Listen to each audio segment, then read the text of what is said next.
this is an iHeart podcast. Guaranteed human. Then she says, have you seen a photo of my son? And I'm like, who is this person? Welcome to the Boys and Girls podcast. Arranged marriage is basically a reality show, and you're auditioning for your soulmate. And who's judging? Only your entire family. I sacrificed myself to this ancient tradition, hoping to find love the right way. And instead, I found chaos, comedy, and a lot of cringe. Listen to Boys and Girls on the iHeartRadio app, Apple Podcasts, or wherever you get your podcasts. You know Roald Dahl. He fought up Willy Wonka in the BFG. But did you know he was a spy? In the new podcast, The Secret World of Roald Dahl, I'll tell you that story and much, much more. What? You probably won't believe it either. Was this before he wrote his stories? It must have been. Okay, I don't think that's true. I'm telling you, the guy was a spy. Listen to The Secret World of Roald Dahl on the iHeartRadio app, Apple Podcasts, or wherever you get your podcasts. All right, son. Time to put out this campfire. Dad, we learned about this in school. Oh, did you now? Okay. What's first? Smokey Bear said to. First, drown it with a bucket of water, then stir it with a shovel. Wow, you sound just like him. Then he said, if it's still warm, then do it again. Where can I learn all this? It's all on SmokeyBear.com with other wildfire prevention tips. Because only you can prevent wildfires.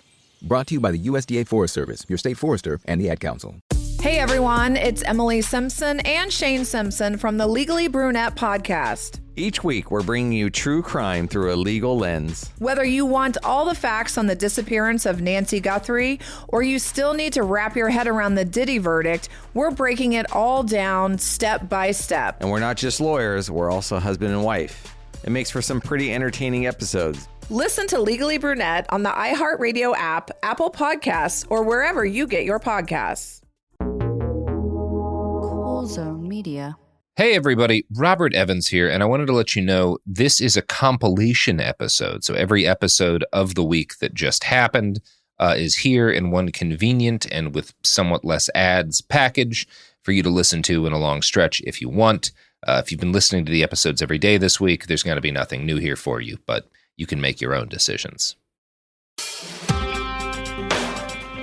Sometimes there is a topic that is too big for just one podcaster.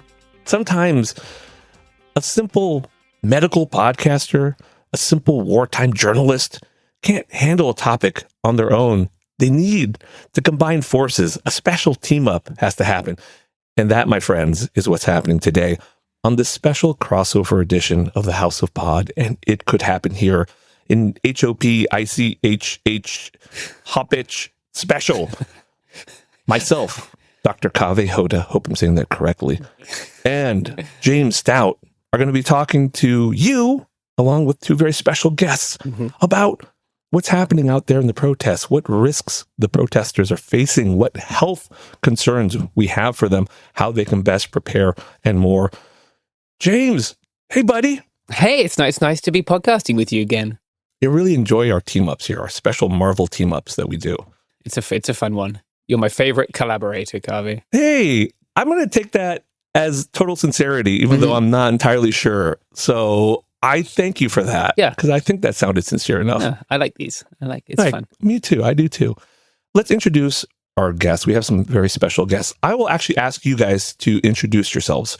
Let's start with you. Miriam, can you tell us a little bit about who you are and what your background in this field is? Sure. Hi, I'm Miriam. I use she or they pronouns. My background in the field of podcasting is that I'm with the collective Strangers in a Tangled Wilderness, which puts out the podcast Live Like the World is Dying, as well as the podcast Strangers in a Tangled Wilderness and The Spectacle. And my experience in the field of what I think we're here to talk about today is that I've been a street medic for over a decade, which means I have treated a lot of injuries on people who've been messed up by interactions with police. I mean, we're going to talk about this more, but my first question is it pretty much 90% or more violence from the police that you encounter? Do you ever encounter anything else like violence amongst protesters themselves or something else that happens along the way? Or is it solely what you're experiencing is treating violence from the side of the police? So that's a good question. It is mostly violence from police. Sometimes it is violence from non-state affiliated or at least not on duty fascists. So, your Proud Boys, other people like that, or just generally sort of hostile right-wing actors. Sometimes it is also, sort of underlying medical stuff more so, like somebody has been out at the march all day and they didn't bring their medication with them. And so they're having a seizure. And, then there's also environmental stuff, your heat stroke, your hypothermia, I was running to catch up with the march and I stepped off the curb weird. Ow, stuff like that. But in terms of violence, yeah, it's mostly coming from the cops. I've certainly never seen a friendly fire incident of violence amongst protesters. I'm sure it could happen, but I have not seen it. I've seen people that I'm in the streets with or wherever with attacked by people who wish them harm, who are people from the state or, like I said, not currently on duty as cops, but, basically cops. I'm digressing too far and I need to introduce our other guest, but I have another follow-up question and I need to ask because I'm so curious. Please. Have you ever had to take care of, say, someone on the other side who's been injured? So as anybody who works in any kind of emergency, medical response will tell you, anybody who's an EMT or even anybody who's like a lifeguard, the first thing you do before you approach a patient is establish scene safety. So if a Nazi has been hurt, it is not safe for me to approach that patient because there's a Nazi over there. I see. Okay. I think I'm picking up what you're putting down on that one. So it has not happened. Yeah. Anybody who is acting as a street medic is acting under what are called Good Samaritan laws, which protect you from any kind of bad outcome if you start taking care of somebody, start helping somebody out in the streets based on whatever training you have. Same thing. Like if somebody collapses at a bus stop and you start doing CPR based on the Red Cross class you took, that's Good Samaritan stuff. Same way. It does not obligate you to intervene, especially in approaching somebody who is actively seeking to do you harm. So I would not consider that within my lane. Understood. Well, let's introduce our second guest. We have Dr. Richard Farrow, who is a doctor in the Los Angeles area and is a family practice physician. May I call you Richard? Yeah, you may. Okay, very good. Richard, welcome to the show. Thank you very much, Gabi. It's a pleasure to be on. You kind of mentioned it already. I'm family medicine. I've also experience in street medicine in the LA area. Also, this is obviously something that's really important to me right now, given everything that's been going on in the city. And also important for me, just given the fact that I'm a Latino, I'm a proud Costa Rican Cuban, and just that's part of the huge reason why I'm in medicine. So I'm really happy to have an opportunity to talk about, the ICE protests and the stuff that's been going on to protect our community. That's great to hear. Can you tell us a little bit about what you've been involved with recently down in Los Angeles? So as far as what I've been involved in Los Angeles, I've been coordinating with some of my colleagues who I knew from residency and just other colleagues just who are all involved in social justice, as well as the CIR, the Physicians Union, who are engaged in trying to provide medical support to the protests in the area. So I've had experience working on some of the protests that have occurred both in LA and OC. Yeah, that's really good to hear. I think people will have been spending a lot of time watching footage of the protests, right? In the last, I don't know, a week in now? Fuck knows. It seems like a long time. I haven't been sleeping very much. Give or take 8 to 12 years. Time has meant nothing since March of 2020. Yeah. Yes, exactly. Yeah, it's a flat March circle. 16th of 2020, and here we are. People would have seen a lot of people get hurt, right? And I as a journalist, I was in LA last week. You kind of tend to get towards the more violent end of things because that is our job. Most people who go to protest don't get hurt, right? And I don't want people to hear anything we're saying today and think, oh God, I'm going to get fucked up, because most people don't get fucked up. And my stance is that you don't fight fascists because you think you're going to win or you think you might not get hurt. You fight fascists because they are fascists. And sometimes people do get hurt. So let's talk about the ways that people get hurt. Either of you is welcome to answer this, but What are some of the common mechanisms of injury that you see when you are out there street medicing, when the cops are out there hurting people? I would say that, like, in terms of the things that we would typically see, I just want to start off by saying, like, absolutely, we're not out there just because we know that we're going to be successful in any type of advocacy. If that was the case, then we wouldn't have that many people, on that front. A lot of people know that you might be losing ground, but you're not there because you're trying to win. You're doing it because you know that you want to be on the right side of history. You want to do the thing that you believe to be morally right.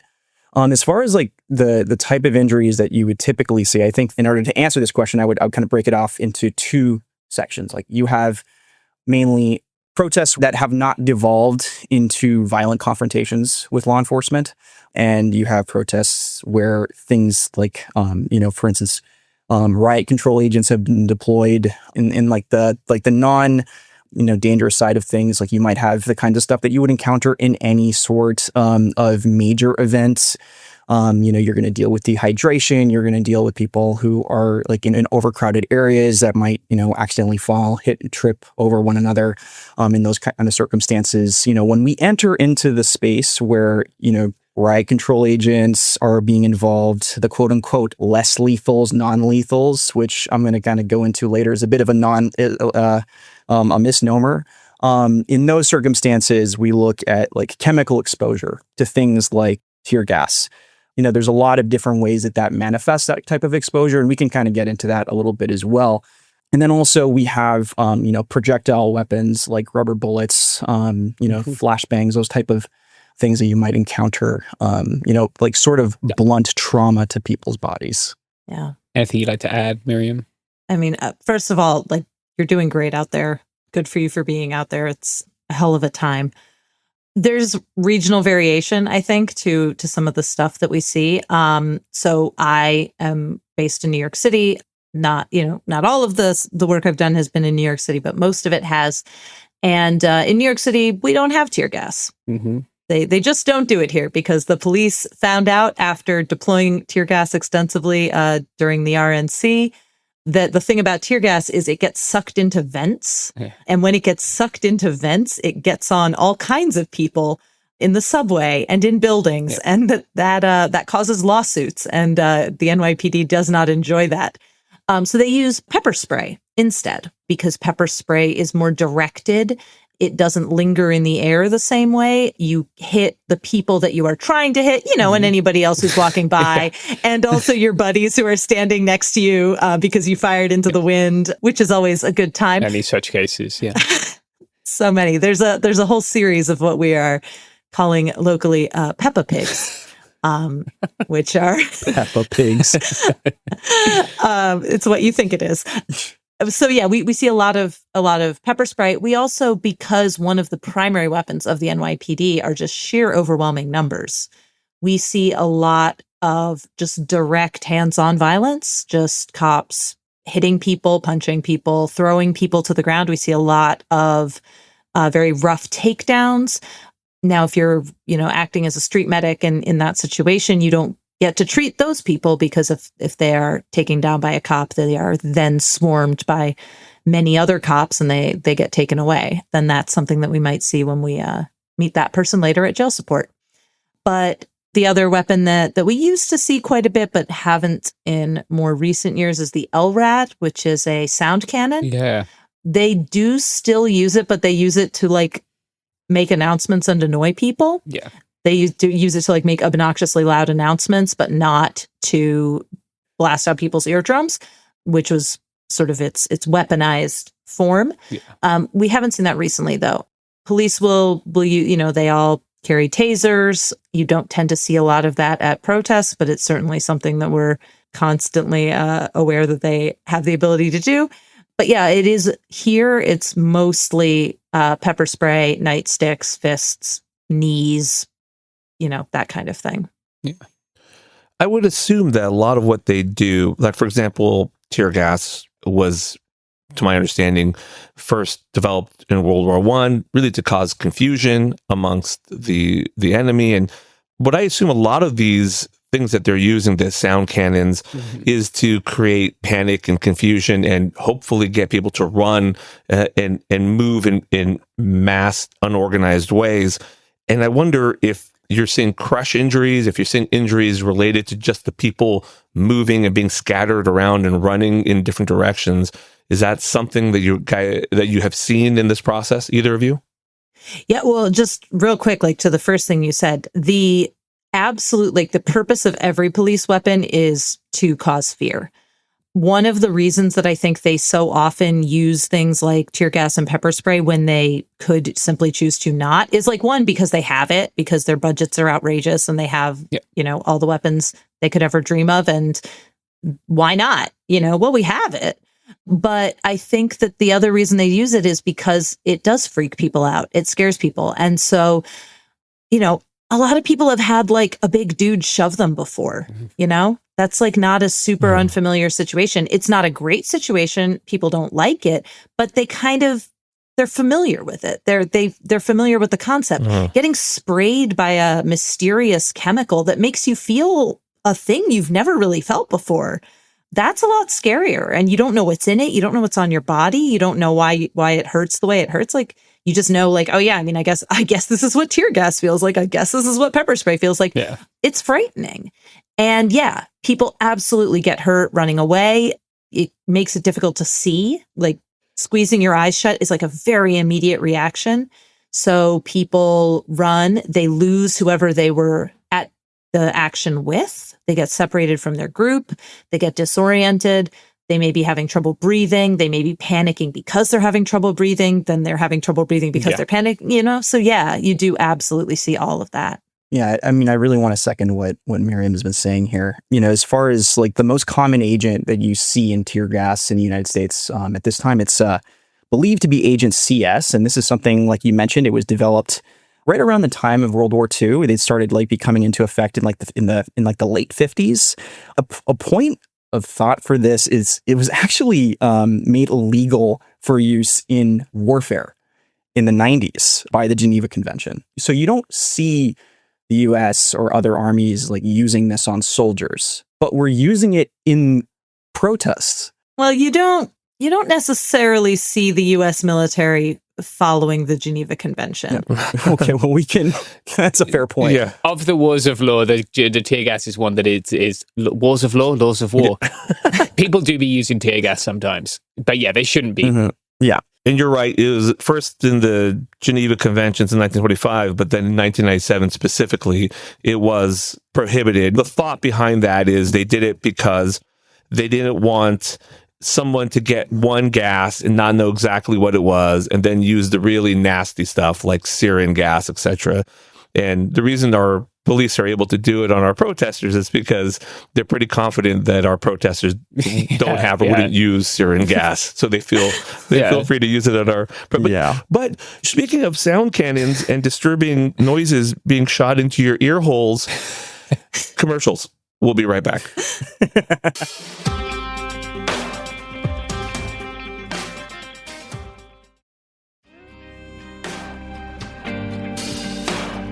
All right, we're back. We should talk about noxious gases. There has been this persistent rumor. I don't just mean in the last 10 days. There has been a persistent rumor every time that people have been tear gassed, that this time the cops are using super tear gas, special tear gas, cancer tear gas. To be clear, the effects of tear gas on people, especially to my understanding, people who menstruate, are fucking long-term and nasty. So let's just address what are the reagents in tear gas and what are some of the outcomes we can expect short-term and long-term? And then do we suspect that the cops are using super tear gas this time? Well, I guess in terms of the agent, we kind of mentioned it a little bit ago, Agent CS, the more complicated long name, O-chlorobenzylidine malonitrile. Yeah. So this is actually it's absolutely the kind of thing you talk about in dinner conversations. But the compound itself, it's actually not in a gas form. It's actually a solid. It's a crystalline substance that's released. It's aerosolized after any type of explosion from a grenade or canister. And it's, as far as, the types of things that you will experience, it takes effect in the first 20, 60 seconds of contact with the body. It's a nucleophilic substance. So that means it will adhere to tears. It'll adhere to moisture on your skin, like sweat, any type of like saliva or mucus. And like the first things you'll typically notice are the tearing, the redness, burning, blurred vision in your eyes specifically. On your skin, you could develop burns or rash. Contact dermatitis has also been associated with the development of this on your skin. Burning, irritation in your mouth. You can also develop runny nose. The more serious long-term effects that can be more systemic, you can actually develop shortness of breath, wheezing, or chest tightness. You can also develop nausea or vomiting if you ingest much of it while you're in the protest. And you kind of already brought it up as well. Unfortunately, we don't have a lot of systemic research that has been done on the impacts of agents like CS that are in tear gas on people. But we have a couple of things that have come up about pregnancy outcomes. We do see increased rates of uterine cramping, menstrual bleeding, breast tenderness, and delayed menstrual cramping as well in pregnancy. We also don't know how well it crosses into breast milk. So, it's this kind of challenging question. And the CDC's official stance on it is this idea that they don't believe that it crosses. But again, we don't have that research, so we can't know for sure. Great. Cool. Good thing to be fogging large city blocks with. Yeah. Well, we don't know everything it does, so probably some of it is fine. Yeah. James, when you're mentioning how it keeps coming up and there's these concerns of there being it causing cancer, we have no proof of that right now, but we really don't know. So it is a little concerning long-term, especially journalists like yourself who are exposed to it a lot. So that is something I would love to see, but how are you going to study it? Yeah, who's going to fund that? It's not the, I don't know. RFK Jr. might. Who knows? It might be we're not funding real research anymore, like vaccines. So if we get on the right podcast, we could probably make that happen. So before we move off of the gas, let's just talk about treatment of it and what what you'll do out there in the field. Someone comes to you, and let's try to address some of the most common misconceptions about what you should be treating or how you should be treating. Yeah, I'm so ready to go. So since forever, there have been rumors that there are these, I think because of sort of the way that it is mysterious, the cops have these containers of this awful poisonous magical potion that they spray on you, and then we have to find the antidote. So things that I have heard as being good for tear gas and pepper spray include raw onion, lemon juice, apple cider vinegar, Coca-Cola, avocado. Delicious so far. It sounds like a nice salad that you're making. Great, actually. And then the classic milk, as well as Maalox. My personal favorite is when somebody jumps in to correct somebody on milk and is no, actually, it's milk of magnesia. It's not regular milk. So.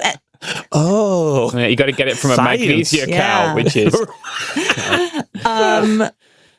What you actually do is flush out the eyes with water.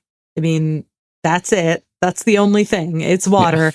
The number of things that should go into a human eye are basically water and any medicine that is designed for the human eye, and saline solution, I guess. And definitely you could do an eye flush with saline.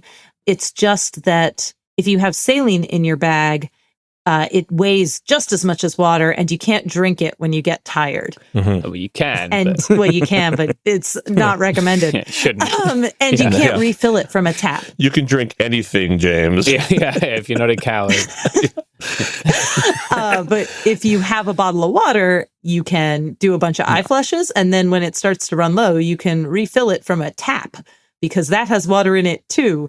It's very readily available water in most places, and all of the other things that are out there that people will tell you you should use, you should not use. I have never seen any good evidence that any of them are better than water at getting pepper spray or tear gas out of your eye.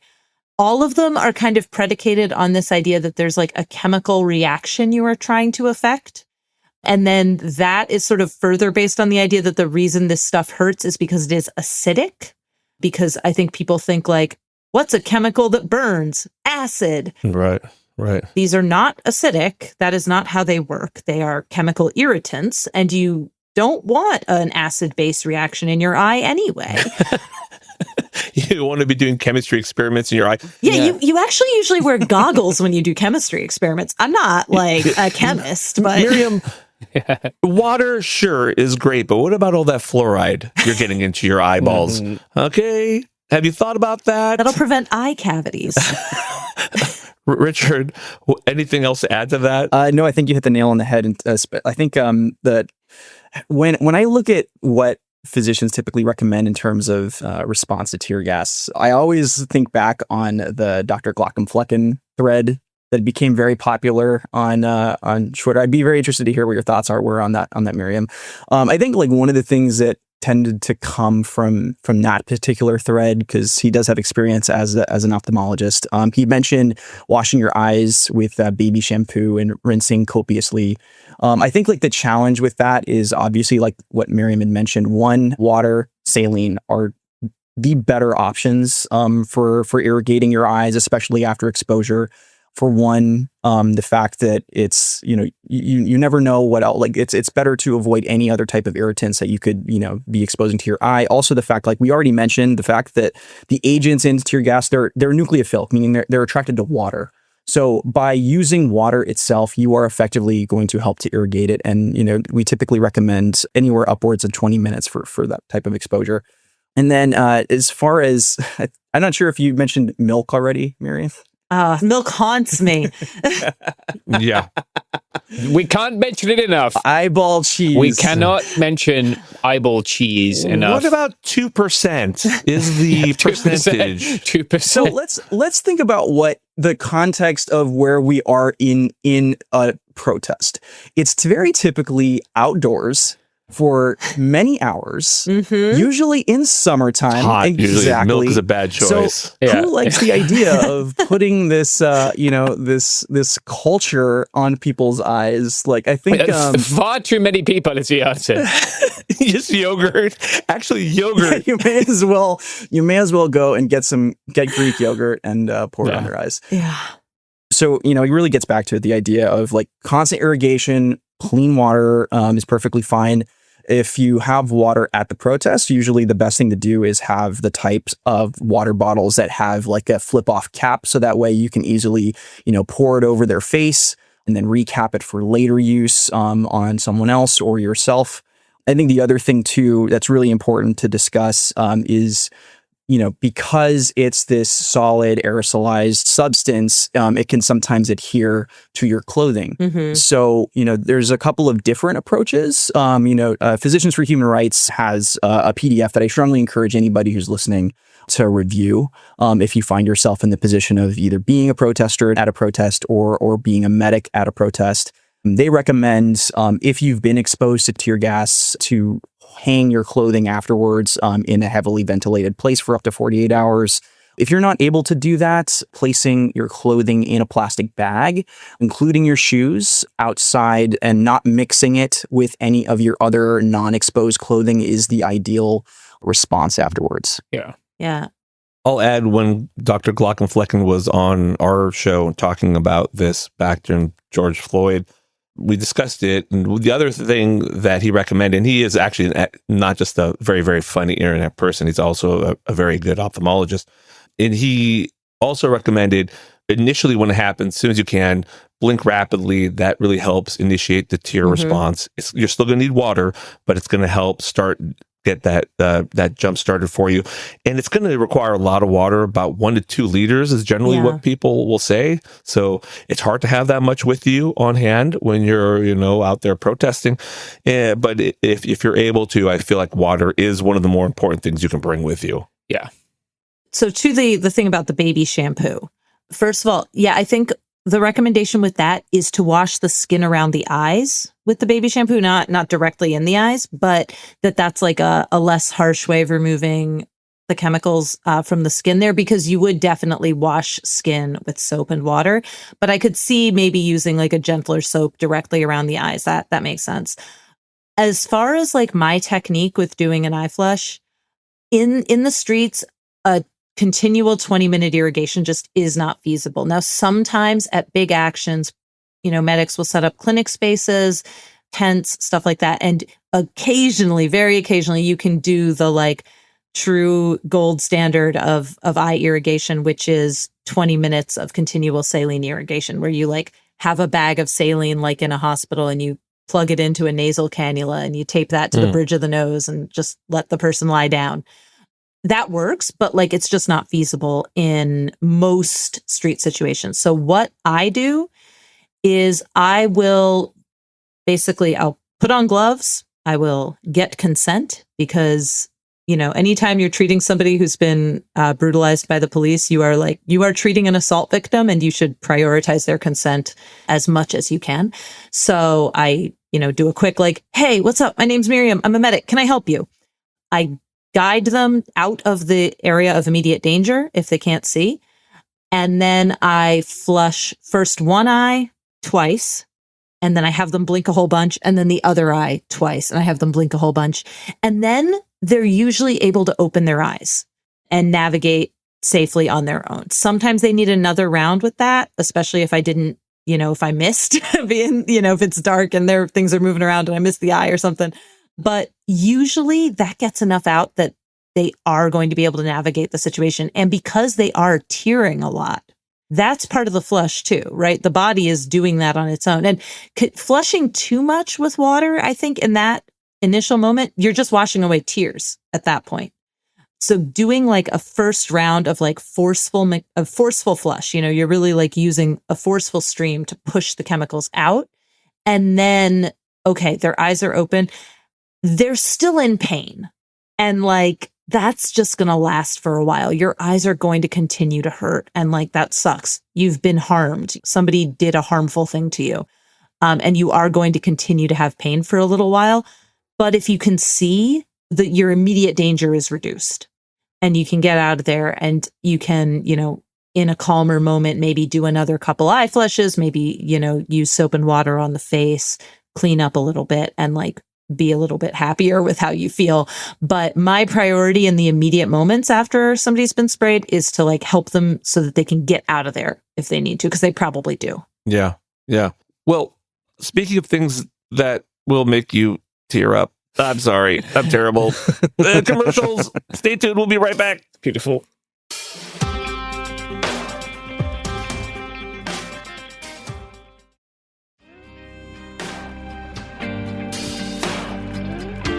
All right, we are back. And I guess let's talk about rubber bullets or various impact munitions, and then let's talk about how actions people can take to keep themselves a little bit safer, right? Understanding that like you are not the one who gets to choose if violence arrives at your protest. The cops are, and we're recording this on Sunday, a date in June, and people had their big No Kings March yesterday. They were largely like extremely non-violent, and they still got attacked by the cops in LA. So let's talk about impact munitions, right? One thing we didn't mention actually was pepper balls. I've had the... it was a combo. Yeah, right. I've had the ill fortune of receiving some pepper balls in the balls. Oh. Yeah, very uncomfortable. Cops will try and shoot you in the groin. I had a colleague who encountered this just a few days ago. I'm sorry. It fucking sucks. And like, there's no... it happens with such frequency that you'd have to be really trying to believe that it was an accident. So let's talk about things that can hit you, right? If we start with pepper balls and then move on up to like what people call rubber bullets, which I think baton rounds is like a more technical description of what they are, or marker rounds, right? Big foam or rubber things that hit you. Sometimes they leave a little puff of chalk on you. In theory, like that identifies you for the cops to arrest you, I guess. In practice, it's just another thing that they can use to smash into you. But like, let's talk about some of the things that the cops can shoot from their little guns. Beanbag rounds is another one, right? That comes out of a shotgun, and it's what it sounds like, right? It's a beanbag traveling very fast. Somebody here in San Diego lost their eye to one of those in 2020. But let's talk about some of these impact munitions and like what the potential risks are for people there. Yeah, I think that, just the one point I want to bring up in terms of these, they're often called in the media non-lethal and or quote unquote less lethals. Yeah. And I think that what's really important to recognize, and you kind of already hinted to it, James, people have been killed with rubber bullets, plastic bullets. We actually have Amnesty International did a report in 2023 that, showed that over the course of about 5 years, dozens of people have died as a result of the use of rubber bullets. We show that between 1972 to 1989, just in Ireland, 16 people were killed. Yeah. In Palestine, between 87 and 93, 20 people died just from the use of rubber bullets. And, that's reports. We don't know how many in truth actually were impacted by that. Yeah. I would also add that the British Medical Journal back in 2017 looked at about 2,000, a little bit under 2,000 people who had been affected by these projectiles, and 3% actually did cause immediate mortality. And then 15% was long-term chronic injury or illness or some sort of being maimed from the event. So yeah, you're exactly right. It's pretty significant, especially with the number of these that are shot. They don't have to keep record about how many of these they shoot. So actually, one other question I have for you, Richard, that you could help answer. I have two. One, in LA, did you see them shooting these things? And you would kind of allude to that you felt that they were actually directing them towards you. Did you feel that being there as a medical professional that you were being targeted? I myself was fortunate and not hit by a rubber bullet. From witnessing my colleagues who were actually there present at this protest, they themselves were hit with rubber bullets below the navel. He had previous experience from an earlier protest that week where he had actually been struck. And the thing he told me that I remember is like, I'm never going to one of these things unprepared again. Yeah. Because he did have that situation where he was kind of hit closer to the groin. So we ended up wearing, I remember he was wearing a kind of a fanny pack for this particular protest that we were at. And you could very clearly see the dust marks, like the chalk marks of the rubber bullets struck on his fanny pack. Yeah. It's definitely something that we noticed. Many of the other medics at this event commented that they had been previously struck or targeted once the police began firing rubber bullets. As far as we fortunately didn't see anybody who was struck closer to the face. But there were reports after the No Kings protest yesterday that several people had been struck in the eye or on the forehead. There was one picture I think earlier this week that one of the reporters in downtown LA had been struck with a non-lethal foam round directly in his forehead, and it was this. You could see this very clear, enormous welt the size of like a grapefruit. Yeah. And bleeding, and it was very clearly like aiming above at the face in these cases. Yeah. There was a huge number during the Chilean protests in 2019, 2020. Eye injuries were huge. There were hundreds. There's a club somewhere of journalists who've lost eyes to rubber bullets. Yeah. I think they call themselves the Cyclops Club or something. They're writers. Like these things are incredibly dangerous, and eye injuries especially are really common. Yeah. They are less lethal only in that it is less likely to kill you than being shot with live ammunition. But most things are less likely to kill you than live ammunition. Yeah. Like a grizzly bear is less likely to kill you than live ammunition. My friend Rebecca Watson says, samurai blade is less lethal than a, AK-47, but it's still not something you want them to have to use against you. It'd be ideal if you weren't being attacked, doing what is a constitutionally protected right in the US. Yeah. Hey, everyone. I just wanted to record a little pickup here to explain a little bit more, I guess, about 40 millimeter and 37 millimeter less lethal projectiles. They are sometimes called baton rounds. I saw baton round written on the Safariland 37 millimeter one, but they are not the same as the baton rounds you will have seen the British military using in Northern Ireland. Most of the modern ones that I am aware of are not designed to be skipped off the ground, albeit there certainly are, or at least were, rubber bullets that were designed to be skipped off the ground at one point. The use of a bullet made out of rubber that's fired out of a conventional rifle is very rare in the United States. There are things called simunitions, which are munitions that fire out of a conventional rifle using a different bolt, and they are generally used for simulated force-on-force training. You could think about it like going paintballing, but with regular guns, albeit with a bolt that makes it so you can't load live ammunition into that gun while it's set up for simunitions. Those were used extensively, I believe, in Colombia. I identified some simunition casings. I've not seen those used by police anywhere in the United States. What the LAPD uses is a 40 millimeter exact impact round. It has a plastic body and a sponge nose, and that is designed to be point of aim, point of impact, right? So shot at someone like you would shoot a gun at somebody. There are other less lethals in use. Even in LA, I saw a 37 millimeter Safariland round. I saw FN 303s, which is like 17 millimeter. I saw pepper balls, various different versions of less lethal munitions, but most of the ones that I'm aware of in 2025 are designed for point of aim, point of impact. They're also extremely dangerous, and as we've said here, they can kill you. I just wanted to clarify that. So, these things are dangerous, right? They have caused serious injury or death.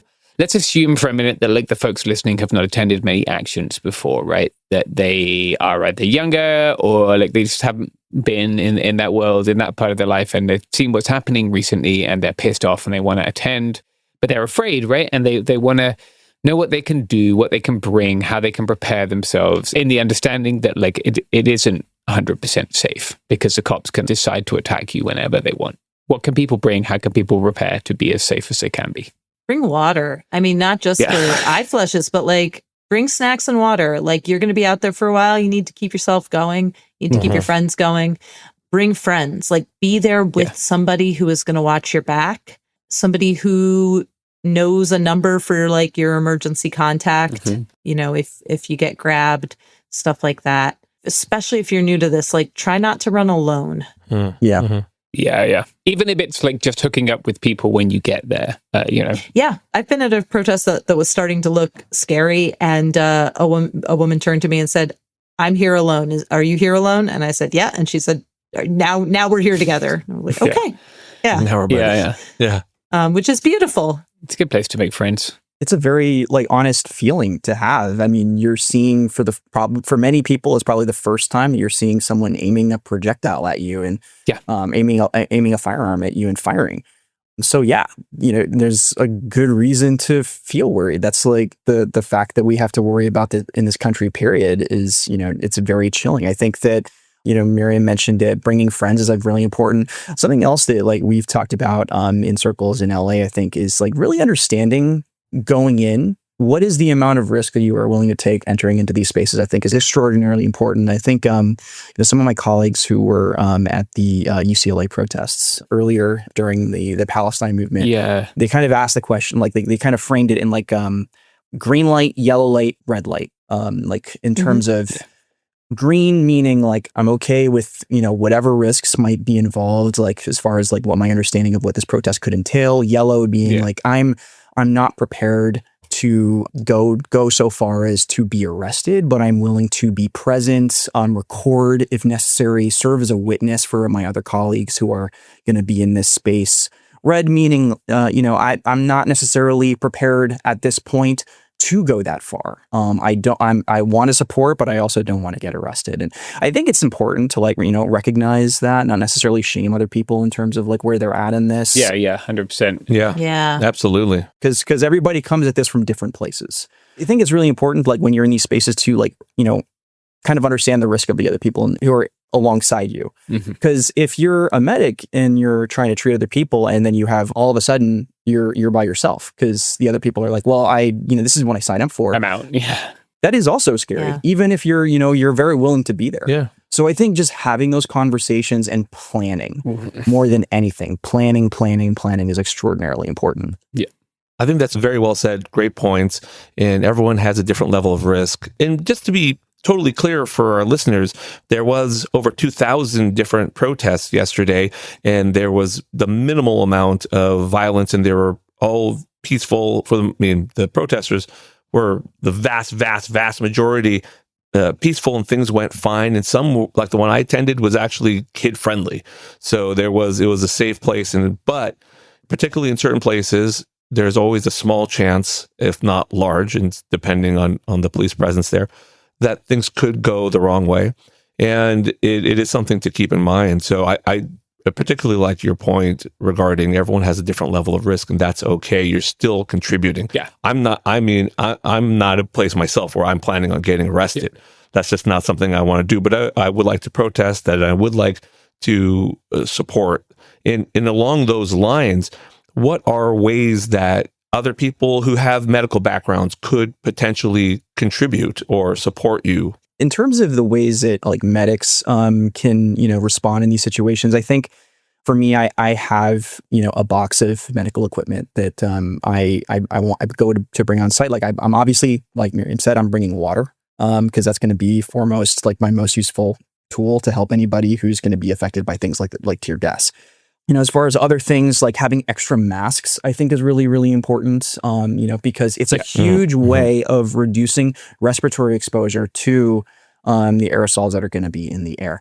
And then eye protection. Now, the thing about we've seen different types of protection for your eyes that are effective. We've seen goggles being used, like the ones that you would see in a lab. They're not actually effective unless you close the sides, the vents, with tape, because otherwise the aerosols actually can still get inside the mask and irritate your eyes. So if you are going to be like bringing that type of eye protection, it's important to think about that. There's like some higher end, more effective tools that provide both eye protection and helping to filter particles. Just using a basic goggle mask with the vents covered and an N95 for just about anybody, I think, is a useful tool. So having those types of supplies for people who need them is helpful. Mm-hmm. For sure. Yeah. And as far as like a really low risk thing that people with medical training can do is show up to jail support, because that's that is a huge way you can help not just people who are arrested, but anybody coming out of jail, is by doing jail support. And what that entails is hanging out where people get released. People will usually bring food, drinks, clothes, shoelaces. People often get out without shoelaces, belts, and like a couple of, extra layers of clothes if people get let out and it's cold, and check out people's injuries. Often people will be taken to the hospital during processing if they have something that the police can't ignore. But people often get released with injuries, and it can be really good to have somebody there who can evaluate them. Honestly, it's often just giving them like a judgment call on, do you think this needs somebody else to take a look at it, in a professional environment, or can I put some ice on it and go home type thing. And almost everybody getting out of jail has handcuff injuries if they were arrested in a mass arrest, because in mass arrest situations, cops tend to use the plastic zip ties, which can get incredibly tight, even more so than metal handcuffs, which have a little length of chain. They strain the shoulders, especially larger people, especially if somebody has a bag on their back. Cops will often cuff them in such a way that the bag pushes on their hands and makes the cuffs increasingly tight. And having a medical professional or a street medic, or even somebody who's like just there to like take a look and be like, yeah, man, I see that. That's really fucked up that they did that to you. I'm so sorry. Can be useful. Having somebody there to witness and acknowledge and to document if somebody is planning on doing something with that. Yeah, then that's important too. So if you cannot be arrested, find out what's happening with jail support and go support them, because that's chill, that's calm. Now, I mean, there are no guarantees in this world, but for now, but it is far more likely to be chill and calm. Yeah, and you can hang out and eat snacks. Oh, and this is the one situation where, medically speaking, bring cigarettes. People want cigarettes when they get out of jail, and they deserve a fucking cigarette. Is it good for them? No. I know. I'm sorry. I hate cigarettes so much. I'm not going to say you can't, but I will never give someone a cigarette. It goes against. I'll bring him a Coke. There's certain things I just can't. All right. Listen. There's certain lines I will draw as a doctor. One, I have to help everybody even if I don't like them. Two, I can't give them cigarettes even if I like them. So I just can't. Those are two things I can't bring myself to do. The cigarette one really drives me crazy, but I get it. That's fair. I get it. In that case, maybe bring some cards for whatever your local public transit is, or failing that, have some cash on hand to send people home in a taxi, or have somebody who's standing by with a car to help people get home. Yeah. Stuff like that. That's really important for jail support, perhaps even more important than a cigarette. Yeah.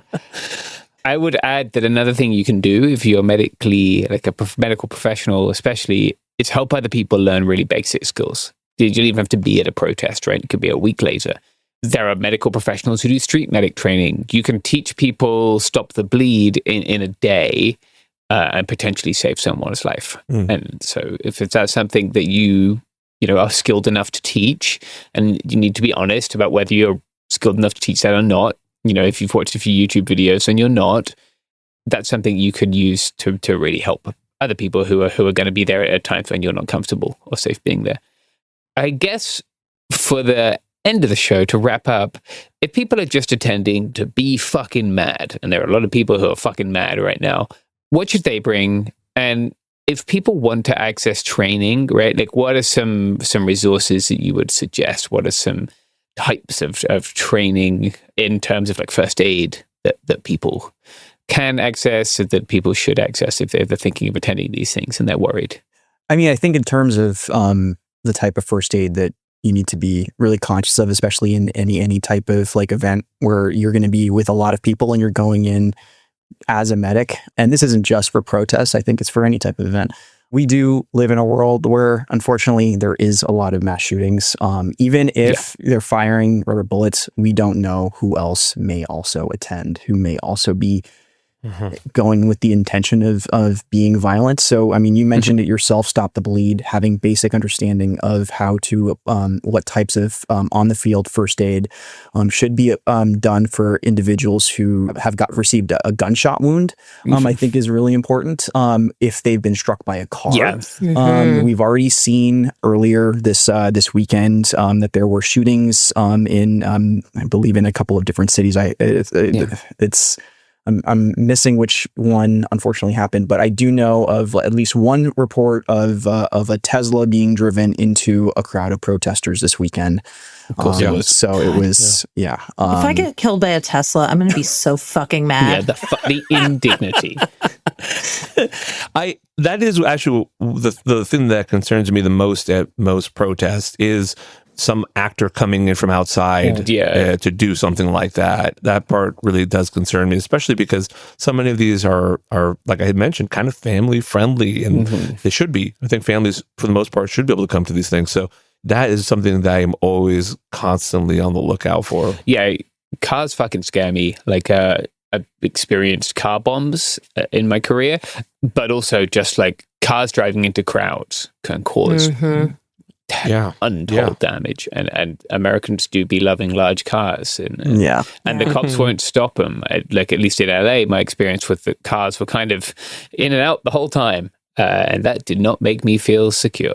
We had one individual who stood in front of a van that was carrying ice agents, and that person essentially got run over. In that situation, they were not at all stopping for that. Yeah, big cars, it's a big risk. Like I guess, with that in mind, one thing I think about sometimes when I'm at these things is like, and you don't want to be going into this like traumatizing yourself by doing this, but a degree of situational awareness to include what are my points of cover and what are my ways out is good to have.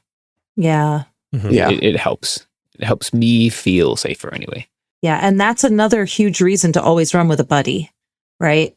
Because if you're running with a buddy, especially, I mean, I personally think that if you are doing medical stuff, you should always have a buddy, just because if you're going to be stopped and like somebody's got to watch your back and like you might need a second opinion. You can call in that buddy for a consult, The Medic Collective that I run with on really big action days, we'll put together like little bingo cards that we'll distribute to all the medic buddy pairs as a situational awareness game.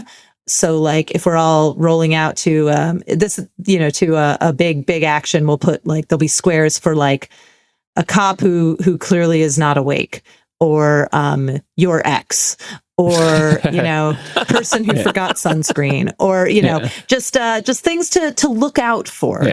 Yeah. And I think honestly, like making it a little bit of a game like that, if you're going to be out all day, can be kind of fun. And it also makes you keep looking. It makes you not just look down at your feet as you march another mile, Yeah. Yeah, please, it's another great reminder. Please prepare for the weather, prepare for the elements, bring water, bring sunscreen, bring hats, all that stuff. Sunscreen can trap the chemical irritants next to your skin. I like to wear a sun hoodie, you can get hoodies with a SPF. I am a pale ass person, right? Some of you can see me. For listeners, it is indeed true. I was going to say, is that sun hoodie why you in no way have a watch tan? Yeah, okay, yeah. Friends can see my absolutely brutal tan right now.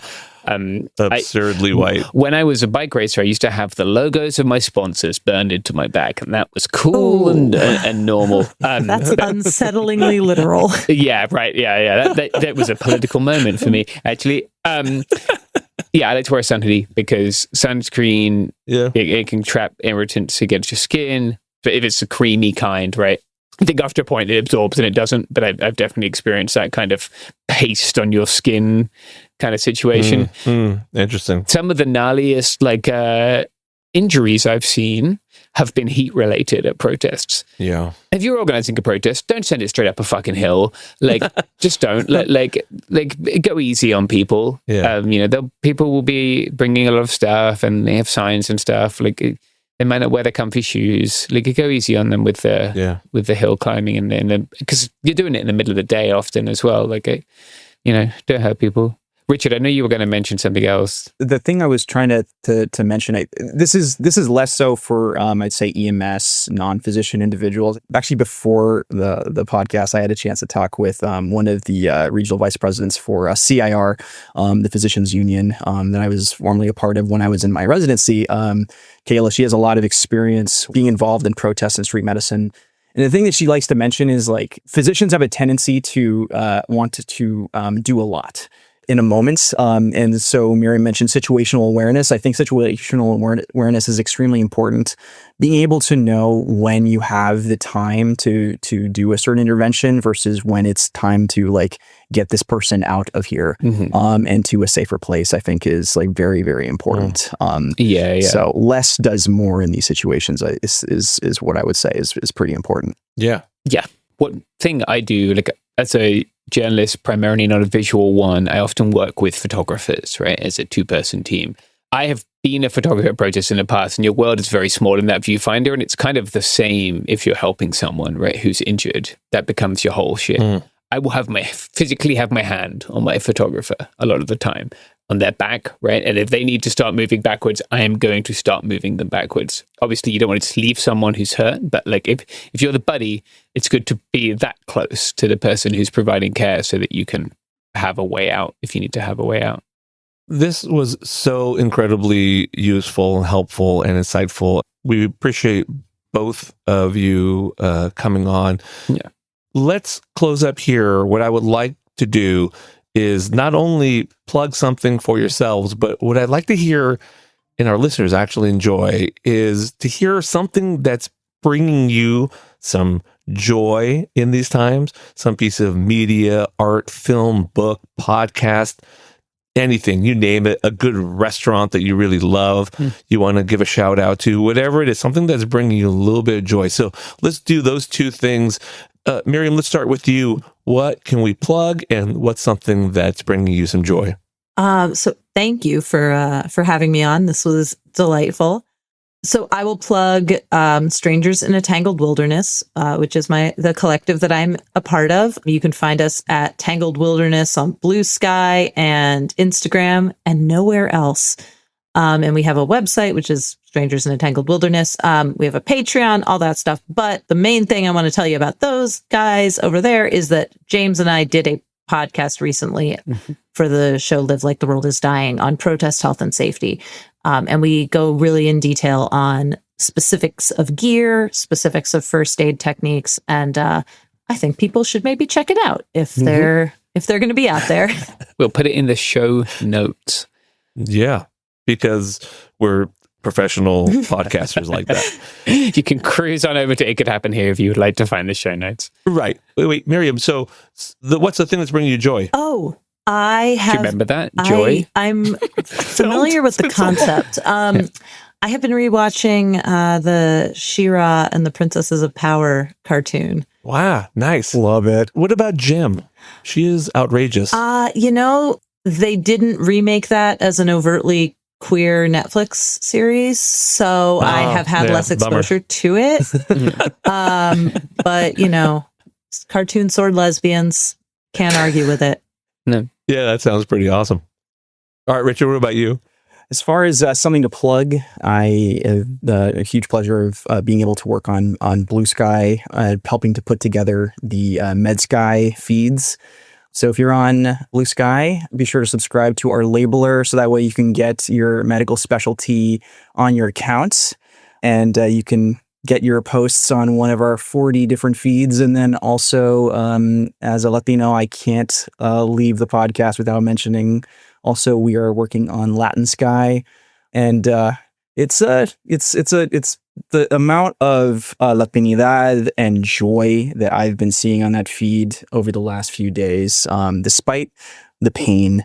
It's been very inspiring. So I think that's like the plug that I want to put out there. And as far as the thing that brings me joy right now, I was torn. I hear that like a bunch of people have already plugged Andor, so I'm not going to plug Andor. But, you can. Nah, it's okay. I'm gonna give some love to Ryan Coogler's Sinners, which is easily one of the best movies I have seen in at least the last 5 years. It is an extraordinary movie. Everything about that movie is like art. I just hope that Ryan Coogler can just make original movies for the rest of his life, and that he doesn't have to like be stuck doing franchise stuff, because when he's just given a canvas, he makes beautiful, beautiful art. Yeah, right on.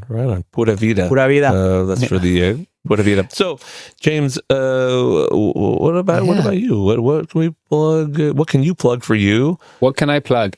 I don't know. There was a hot dog guy who went on the freeway in Los Angeles when everyone else went on the freeway. So that person's a fucking hero. I would let you know if you're in the. I'm vegan, so maybe the bun, but for the rest of you, get after it. You can listen to my podcast. You maybe already are on It Could Happen Here. If you haven't listened, it would mean a lot to me if you would listen to the podcast that I made in the Darien Gap last year when I traveled with migrants who were on their way to the United States. Those people and their stories are really important to me. So if you would listen to one thing I ever made, it would be that. You can find it by searching Darien, Where Dreams Die, and then It Could Happen Here podcast, and it will come up. Unless you're using a really shit search engine on Google, has been even more fucked by AI. And then in terms of stuff that gives me joy, recently I have been listening to like the music of the anti-apartheid movement again. When I was a very young person, my sort of first exposure to activism was through people who had resisted apartheid in South Africa. And they were very inspiring to me, and they still are very inspiring to me. I listened to that music with them, right? Like apartheid, to be clear, ended when I was like 8 years old. But like it was cool because it seemed like at that point the good guys were winning, right? And so here we fucking are. Anyway, I listened to that because it reminds me that they always lose in the end. Yeah. So enjoy like the Specials and Eddie Grant and even the incredibly eclectic Sun City album. Great choices. And if you happen to be listening on the House of Pod, you've heard James come and talk about the Darien Gap. That was a really amazing story, and it resonated with a lot of listeners, and you should listen to the full multi-part series that he put out on that. It's so much better, so please do that. For me, if you happen to be listening on It Could Happen Here, listen to the House of Pod. You'll like it. You'll hear James and lots of people you already know and love, and meet some new people, and You'll hear us make fun of medical grifters in the wellness community and that sort of thing as well. And members of the cabinet. And I can't believe it. Oh boy. As for the thing that's bringing me joy, I recently had a chance to expose my kids on a long drive to the work of Jeff Buckley, who is, for you younger listeners out there, you may not know who he was because he unfortunately passed away when he was only 30, but he was really a once-in-a-generation talent. His voice, his songwriting transcended different genres. There was rock, there was jazz, there was folk. He could span a vocal range that just really is amazing. And he only had one studio album, Grace, but it is amazing. And I highly recommend that, or really any of his live albums, Mystery White Boy. They're all fantastic. His cover of Leonard Cohen's Hallelujah is the best version of it, in my opinion. I will fight you if you say Rufus Wainwright's better. I will physically fight you. So it's just raw and beautiful, and I hope you guys check it out if you haven't already. Last thing I'll plug, June 28th, if you happen to be in the Bay Area, my band will be playing at the Hotel Utah in San Francisco. It is one of my favorite places to watch or play music, and it's just super fun. Come up and say hi, and we'll chat, and we'll maybe share a drink if we have time. Okay, thank you all so much. Thanks, James. This was fun, huh? Yeah, that was fun. It was beautiful. I had a nice time. Yeah, let's do it again. Okay, bye. Yeah. Bye.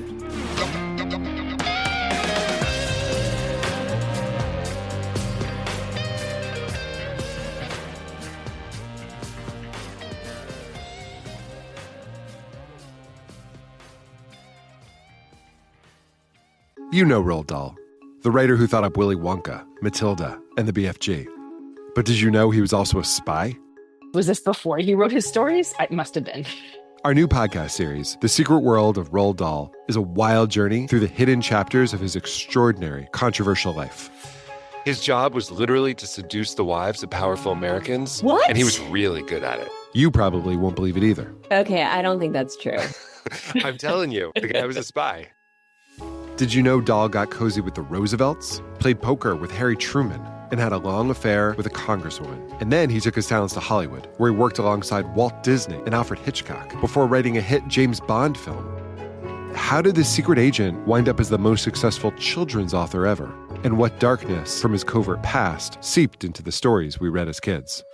The true story is stranger than anything he ever wrote. Listen to The Secret World of Roald Dahl on the iHeartRadio app, Apple Podcasts, or wherever you get your podcasts. When you feel uncomfortable, what do you put on? Biggie. You put on Biggie when you feel uncomfortable? Because I want to get confident. This is DJ Hester Prynne's Music is Therapy, a new podcast from me, a DJ and licensed therapist that asks one simple question. Who do you want to be? And what's the song that can take you there?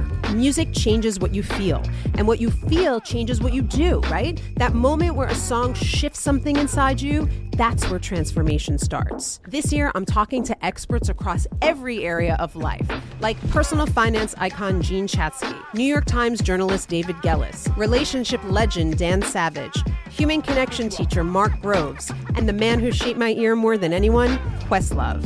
They'll bring the strategies, I'll pair them with the right records, and we'll teach you how to use the music to make change stick. This isn't just a podcast. It's unconventional therapy for your entire year. Listen to DJ Hester Prynne's Music is Therapy on the iHeartRadio app, Apple Podcasts, or wherever you get your podcasts. Hi, I'm Danielle Robay, host of Bookmarked, the podcast by Reese's Book Club. And this week on Bookmarked, we're basically hosting the ultimate girls' night. Reese Witherspoon, Jennifer Garner, Judy Greer, Rita Wilson, and Gary Rice, and author Laura Dave. These are the women behind season 2 of the Apple TV series, The Last Thing He Told Me. We're talking about turning a book into a hit show and what it really takes to bring a story to life. The most important metric for me is, do I want to share this book with somebody? That's what creates community, and that's the main thesis of our book club and why we started it, was just to connect people together. Listen to the Bookmarked by Reese's Book Club podcast on the iHeartRadio app, Apple Podcasts, or wherever you get your podcasts. This is Ryder Strong with a podcast called The Red Weather. In 1995, my neighbor, Anna Trainer, disappeared from a commune. It was nature and trees and praying and drugs. So no, I am not your guru. And back then, I lied to everybody. They have had this case for 30 years. I'm going back to my hometown to uncover the truth. You can now binge all episodes of The Red Weather on the iHeartRadio app, Apple Podcasts, or wherever you get your podcasts.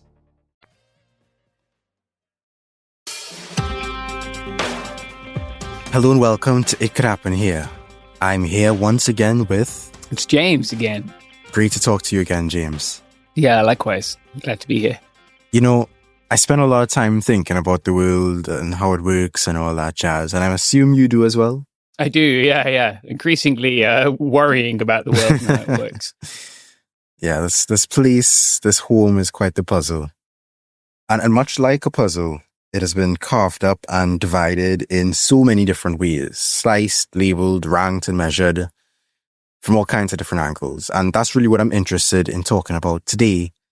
The different ways that we try to explain the differences we see on the global stage. So going from the concept of civilized and primitive, to the East and West binary, to the imagined communities called nations, to the clash of quote-unquote civilizations, to the concept of first, second, and third worlds, to the development spectrum, to the global north and global south, and finally to the core and the periphery. So we have a lot of ground to cover in this episode. Yeah, I really like this stuff. Like, as a historian, like, we're always kind of forced into certain divisions, right? Like even when you apply to your funding, right? Like, you're normally in like a geographical area, or like you're trying to shoehorn something that's just interesting into one of these boxes that gets funding. And I think like often that impacts like how we see the world. So we have to write with that goal. Absolutely. I find the way that we approach the telling of history so fascinating. And in another life, maybe I would have been a historian. I know if I can recommend it. Yeah. But I enjoy the doing of history. It's the doing of academia that I don't enjoy so much. So I suppose as a historian, I'm going to ask you a discomforting question. Great. Would you consider yourself civilized or primitive? Oh, that's a fun one. I don't know. Like, I don't like that binary because I think it's a value statement, right? And I think like James C. Scott talks about this. Actually, this is a really interesting. I've had this. James C. Scott, right, talks about the idea of people who exist outside of the state being labeled as primitive by the state. It's in The Art of Not Being Governed, and that's a sort of the narrative there. The inherent message is that the state is the final and superior form of human organizing, and people who have chosen to exist outside it are not because they chose to, but because they haven't made it there yet. And of course, Scott problematizes that, suggests that maybe it's a choice, not a failure to accede to that civilization. And it's a concept that like young Burmese fighters have echoed back to me. I don't think they're aware of James C. Scott, if I'm being honest, but they will say to me, like, when they left the cities to live with the ethnic revolutionary organizations there, they had always been told that the reason those people lived outside of the Burmese state was because they were primitive and violent.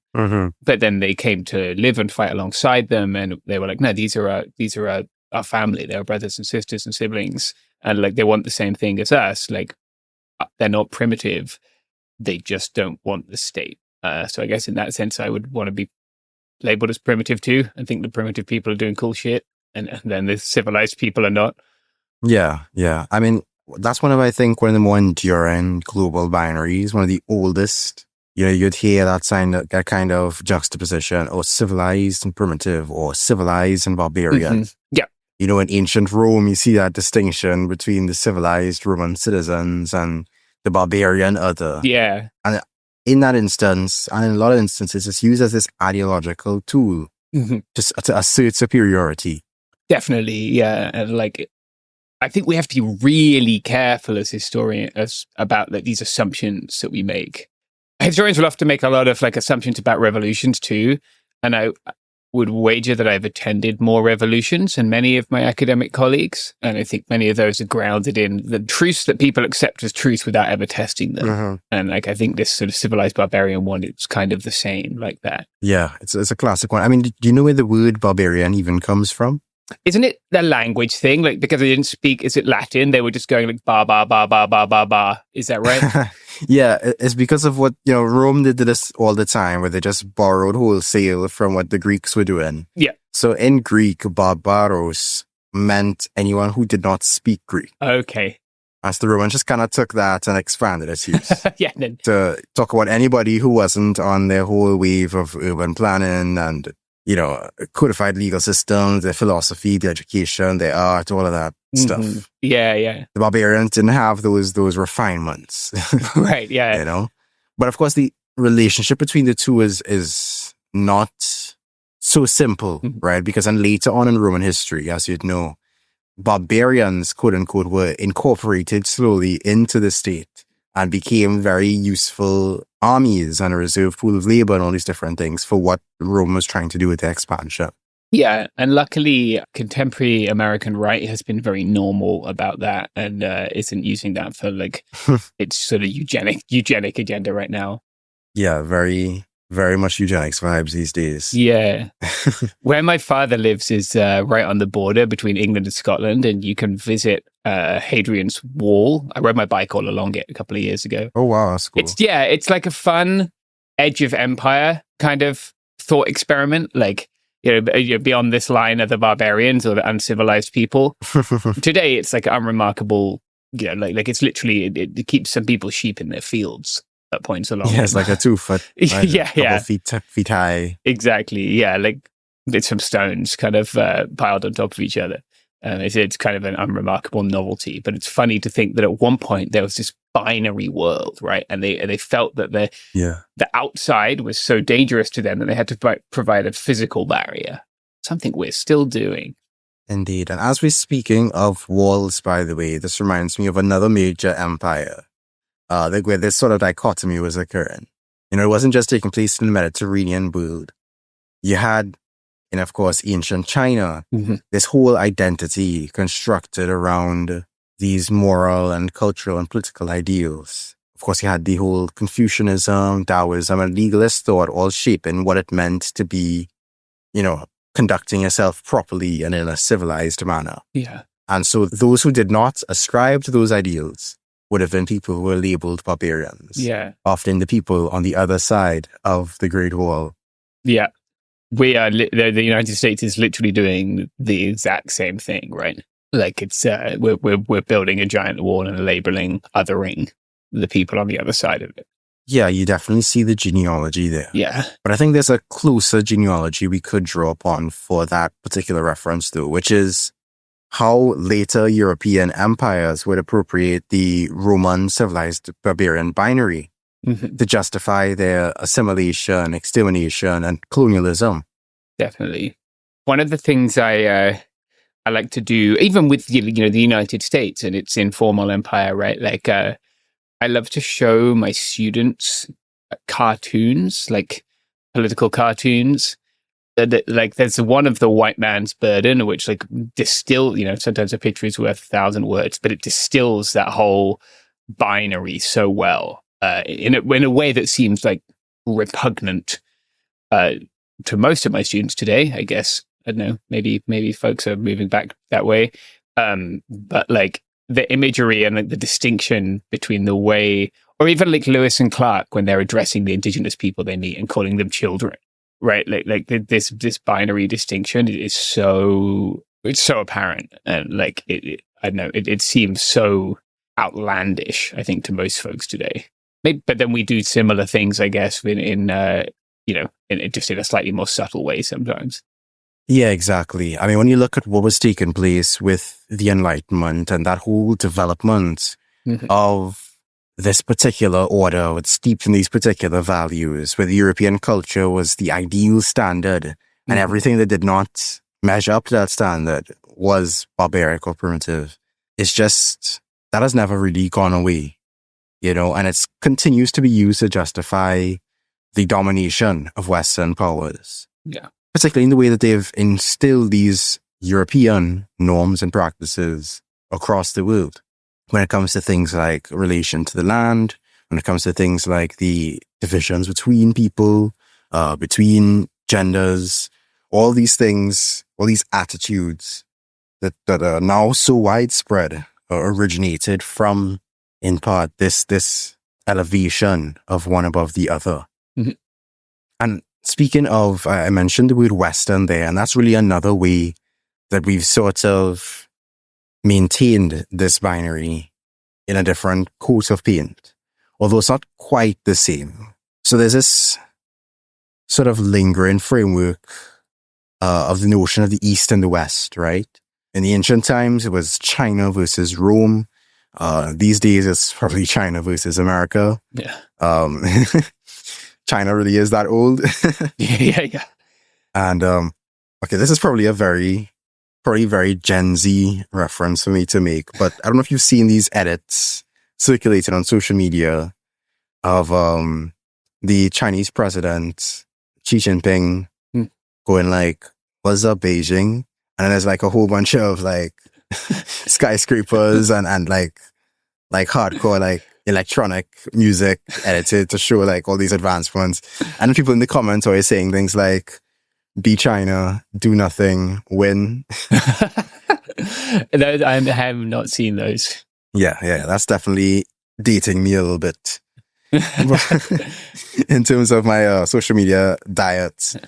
But yeah, just seeing the dynamic between China, or between the East and the West, the Orient and the Occident, to use an older term, it's just another way that we've created this sort of boundary between people, that either on one side or the other, there's a necessary tension between the two.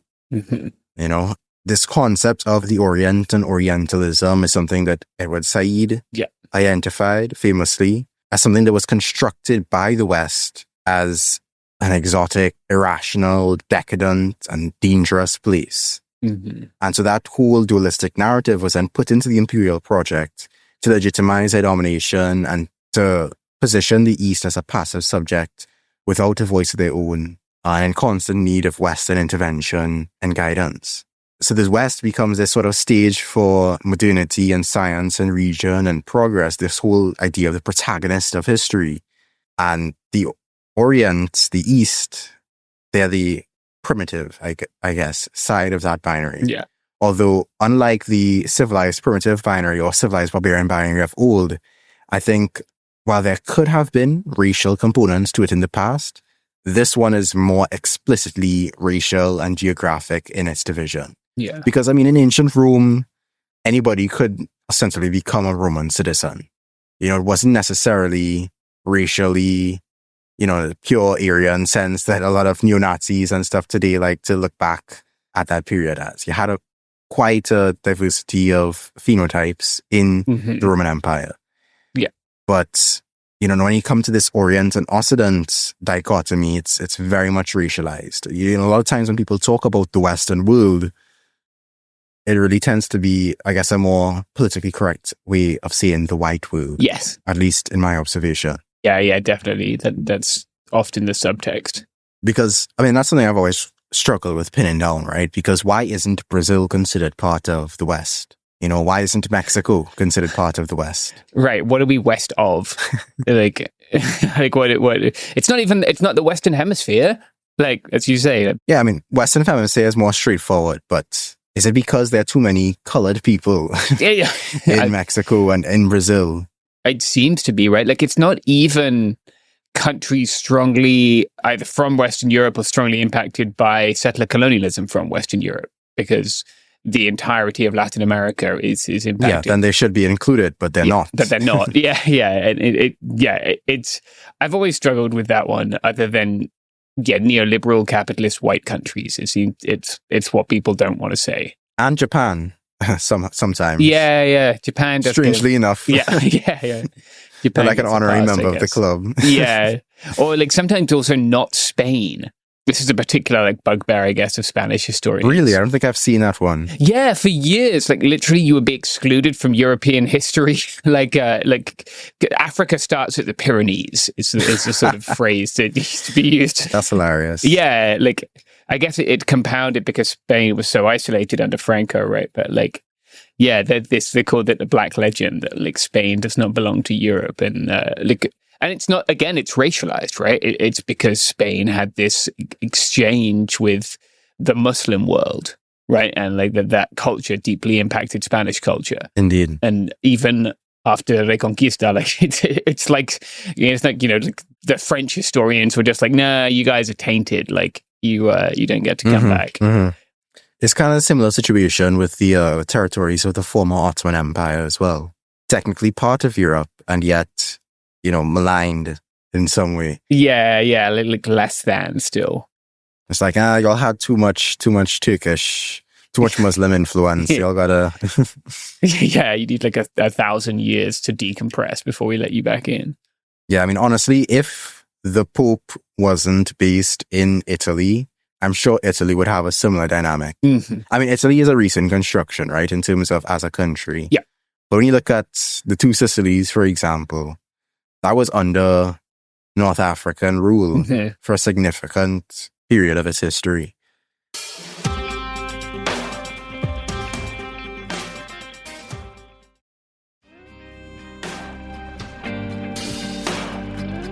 But let me not get too far off track. One more tangent, and that is, I'm far from being a Dengist by any means, or a Maoist or anything of that nature.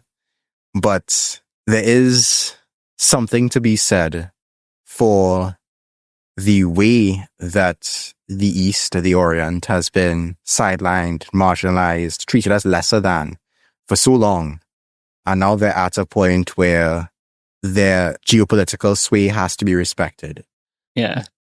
I'm not rooting for them by any means. I'm not one of those people who's like, yeah, multipolar world. I would rather we have no poles, as an anarchist. Yeah, I do know what you mean. But it's like, it's a bit of Schadenfreude, I guess. Yeah. It is, ironic in a, but yeah, not necessarily in a good way. Like I just seen Xi Jinping meeting with Min Aung Hlaing, the dictator of Myanmar today, and I'm like, I'm not excited for that pole of the world. Not at all. Yeah, I feel the same way about the way that the Sahel Federation has kind of kicked out France. I'm like, yeah, stick it to France, but also military juntas, Yeah, like the rebranded Wagner Corps now, like yeah, and the close collaboration with Russia. But a lot of this thing is really a lot of these relationships, these geopolitical relationships, are so opportunistic. It's all opportunism. Yeah, at the end of the day, they're not really necessarily guided by principles. Yeah, like the difference, I guess, between, like, for instance, I've been thinking a lot about anarchists at war, right? And people who go and fight in other people's, to defend other people, right? Like the people who went to Rojava to fight, people who went to Myanmar to fight. Like, there's a difference between doing something out of a sense of solidarity and doing something out of root opportunism. And like that always shows itself in the end. Yeah, I mean, the Wagner Group's involvement in Africa is the most blatant capitalist-driven opportunism. Yeah, like ever. These people are not there for the anti-colonial. They're not like standing with the oppressed peoples of the world. Yeah, like watching the Battle of Algiers and setting off to immediately liberate the people of Africa. Literal mercenaries, right? Yeah. But getting back onto the main topic, talking about all these ways we divvy up the world. Out of the linguistic and cultural and geographical differences that we observe around us came this concept of nations, right? Nation as an idea also came out of the European imagination. It's commonly defined, and it's used worldwide today, but it's commonly defined as a large community of people who share a common identity, often through language, culture, history, and sometimes ethnicity, and who usually inhabit a specific geographic territory with its own political organization. There can be nations without states, as simply a cultural community for some people who feel a collective belonging and shared destiny. But nations are, as we know, mostly tied up with states today, hence nation being used as a synonym for country. Yeah, this is one of my bugbears, I guess, as an academic. Like, I tried to develop this concept of Catalan nationalism that, like, at the time was inherently anti-fascist, I think, or was trying to be, like, but it ain't now. Like there's a very, very Catalan right now. And I do still find it hard when people say nation instead of state, especially Americans. Like, it's very hard, right? Because state is like a subset of the state here, like the sort of administrative division of the federal state. So it can be hard to explain those differences. And as you mentioned, the sort of way that Catalan nationalism has shifted, it really, I think, gets to the whole weakness of the nation idea. So Benedict Anderson famously called nations imagined communities because the community exists as a collective fantasy. They imagine a deep comradeship with people who they've never met. Yeah. And this fantasy has boundaries, not just about who is included, but also famously who is excluded. And this fantasy is not necessarily something that is automatic or natural as we tend to see it today, but it's really the rise of things like print capitalism with the mass production of books and newspapers. And that's what really shaped the standardization and formalization of these imagined communities through the creation of like common cultural reference and a shared sense of history. Yeah. And then, of course, you had the nation idea further being developed by liberal revolutions and through the shared experience of colonial rule, where subject populations would mobilize nationalism to claim self-determination. Mm-hmm. Yeah, definitely. Like it, I'm trying to remember, I borrowed this from someone, but the idea of like identity entrepreneurs is one I like. Like it's when religion loses its claim on universal truth, specifically in Europe, there's like a market for identity that is open. And the creation of nations is like, to my mind, like a bourgeois project, right? Like it's an entrepreneurial endeavor that they seek to create something and benefit from it. And like, yeah, to a degree that's turned against them. It's still an entrepreneurial endeavor, right? Like still, you could be creating a nation which wants to kick France out of Morocco, right? That nation may not have space for everyone who inhabits that territory of Morocco. Like it's still still a for some people construct. Absolutely. I think the elite intellectual current of a lot of nationalist movements can go understated. Oftentimes what stirs up the masses toward that specific direction, because the masses will revolt against their conditions, but what sort of directs it in that national independence direction, and this concept of nation, tends to be that sort of elite intellectual current. I often look at the history of Trinidad and Tobago as a reference point, seeing as that's where I come from. The whole process of nation building is always ongoing. And we are in a position where there's a very strong effort to both push for a nation building, but also recognize our divergent pasts. Because we have this sort of almost equal in population Indo-Trinidadian and Afro-Trinidadian populations, and then a mixed population as well. And then you have some Chinese and Syrian and Lebanese and Venezuelan and Filipino and all these different groups come into Trinidad. And because of that colonial past, there are tensions between those groups and things that still play out to this day. But while those tensions are played out, there's also an effort to construct a unity through an allegiance to the nation of Trinidad and Tobago, to create a sense of national identity. And as a very young country, it's still quite difficult to do. I could imagine, especially in the early United States, it might have been a similar situation where you have all these different European populations and different populations from around the world who are in the US, and there hasn't quite yet been a fully built up American identity yet. And so a lot of those tensions are still kind of playing out. And so it takes a couple of generations for there to be a sense of American identity that arises out of that. Yeah, definitely. Trinidad being one, a younger colony, and two, only recently becoming independent in 1962. It hasn't had enough time yet to, I suppose, develop that patriotism that America is so known for. And so you still see a lot of people who continue to have allegiances to their ancestry, to their heritage, even before they have any sort of sense of connection to the country concept of Trinidad. Yeah. The American one is interesting because the people who did the American Revolution would often call themselves English, right? Like, and it's this kind of post hoc nationalism that is applied, right? Like, they did begin constructing a nation, but after they after they gained the apparatus of a state, right? Like, sometimes they'll talk about their freedoms in terms of English freedoms, which they themselves are not granted, right? Like, they don't have the same freedoms as English people in England when they are a British colony. Mm-hmm. This concept of freedom they will elucidate, and like so much of it is based on like English common law, right? They didn't necessarily see themselves as distinct. That comes later, and like the US one is interesting because they have to develop this kind of civic nationalism. Mm-hmm. Much, I guess France does that too, of course, but like France probably the OG there. But like, indeed, this idea that like you subscribe to these ideals, therefore you're an American, because they're like this nation constructed by people from all over Europe for the most part. The phrasing is universal, but the implementation is not, right? It's also a country where people own other people.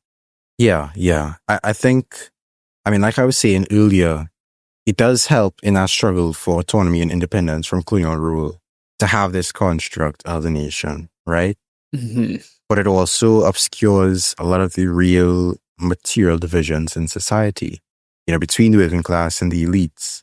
Mm-hmm. And so you have this national identity that is constructed by intellectual and, economic elites. And it's overlaid onto a population that doesn't really have a say in that construction. Mm-hmm. And so these nationalist projects will try to downplay or suppress differences and conflicts. And that is part of why nationalism so often lends itself to fascism. Because fascism is an outgrowth of this idea of nations, mm-hmm. where they promote this vision of national unity and stifle class conflict and create a collusion of classes that pushes aside the people who don't fit within their concept of the nation. Yeah. I often think, like, when I'm talking to my undergrads about nation, like the most succinct way I can say it is like the salient we through both space and time. Right, like it's the people you identify with. It's the us, and fascism weaponizes that us against the rest of humanity, or against us, mostly like against a scapegoat group who become them. Right, and then like the nation is for us, the state is for us. It's not for them. Mm-hmm. Thus, they must be exterminated. Exactly, is an obvious outgrowth of nationalism. Hence xenophobia, hence anti-Semitism, anti-blackness, anti-indigeneity, all these prejudices. Mm-hmm. And that's the thing about nationalism. It's not necessarily consistent because you'll say, people from this land, we should deserve to be united. Except for those people who are also from this land. They don't get to count, Right, They're perpetual outsiders. They don't share the true culture. They aren't part of our destiny. So even if they're legally citizens or legally long-term residents, or they haven't residence there for a long time, their entire lives, for generations, whatever the case may be, they don't count. They're outside forever. Yeah, they can never ascend to like a sort of higher status of being one of us. Mm-hmm. British people like to mobilize this one a lot, right? Like, you can be British, but you can never be English. Yeah. I forget who coined the phrase cricket nationalism, but it's just particularly kind of ridiculous. Like, if there's a test match between Britain and Pakistan, or Britain and Trinidad and Tobago, who do you support? Like is that like, are you really going to make that the core of your national identity? Like the sine qua non of being British is like which flag you take to the cricket match. Like it's particularly like ridiculous. Oh, yeah. And as if it doesn't reflect exclusion, right? People aren't taking their flag to the cricket match because, like, that's the core of their entity. They're just like, yeah, well, kind of, I get treated differently because of my ethnic boundary, like makeup, right? My ethnic presentation. So I guess you guys don't like me. So, like, it'll be funny when we kick your ass at cricket. Like, the causal arrow points in the wrong direction, I guess. I can imagine. I will not be bringing any flags to any cricket match because I don't attend cricket matches. I'm not too big of a fan of cricket. Yeah, I can't be doing it. I'm going to stick to my football. And I say football in the international sense. Good, yeah. I hope too. Yeah, I can't stand around long enough to play cricket, to be honest. As we're talking about national liberation, these struggles often took place in the context of the Cold War, right? Mm-hmm. Which is where we get this other sense of, this other framework for divvying up the world. Now, growing up, I was always told that, Trinidad and Tobago is a third world country. I had a social studies textbook and it taught first world, second world, third world. But it didn't teach First World, Second World, Third World in the context of the Cold War, because I grew up in a post-Cold War world. And these terms came from the Cold War, but persisted after the Cold War. So what happened? I was taught we are third world because we are still developing. We're not at that intermediate stage of development where we could say that we're second world. Mm-hmm. And we're not at that first world level of development like America. Right? And that's a small aside for me, but I've always found it mildly irritating when I see people use this famous social media catchphrase, oh, America is a third world country in a Gucci belt. I haven't seen that one, but yeah, that's annoying. I'm sure you've seen similar sentiments. This idea, oh, America's third world. Yeah, I have. Like, it's just annoying to me. Yeah, fuck off. Yeah, it's annoying to me. For one, too. It completely divorces the concept of third world from its actual origins. And two, it also, I think, reflects a kind of a blindness to what's happening in the rest of the world, in the countries that are actually considered third world and the differences between them. You know, for everything that we can express frustrations about in the US, anybody in the third world, I think, and when I visited the US, I've seen it with my own eyes, you know, there's still things there that Americans might take for granted. Oh, yeah. That are just not 100%. That would never be taken for granted in another context. And I see, of course, the division between America's version of the first world versus, you know, some of the European social democracies' version of the first world. So I get that frustration, you know, the lack of free healthcare and that kind of thing, investment in infrastructure and all that. But let me just get into the background behind the term, right?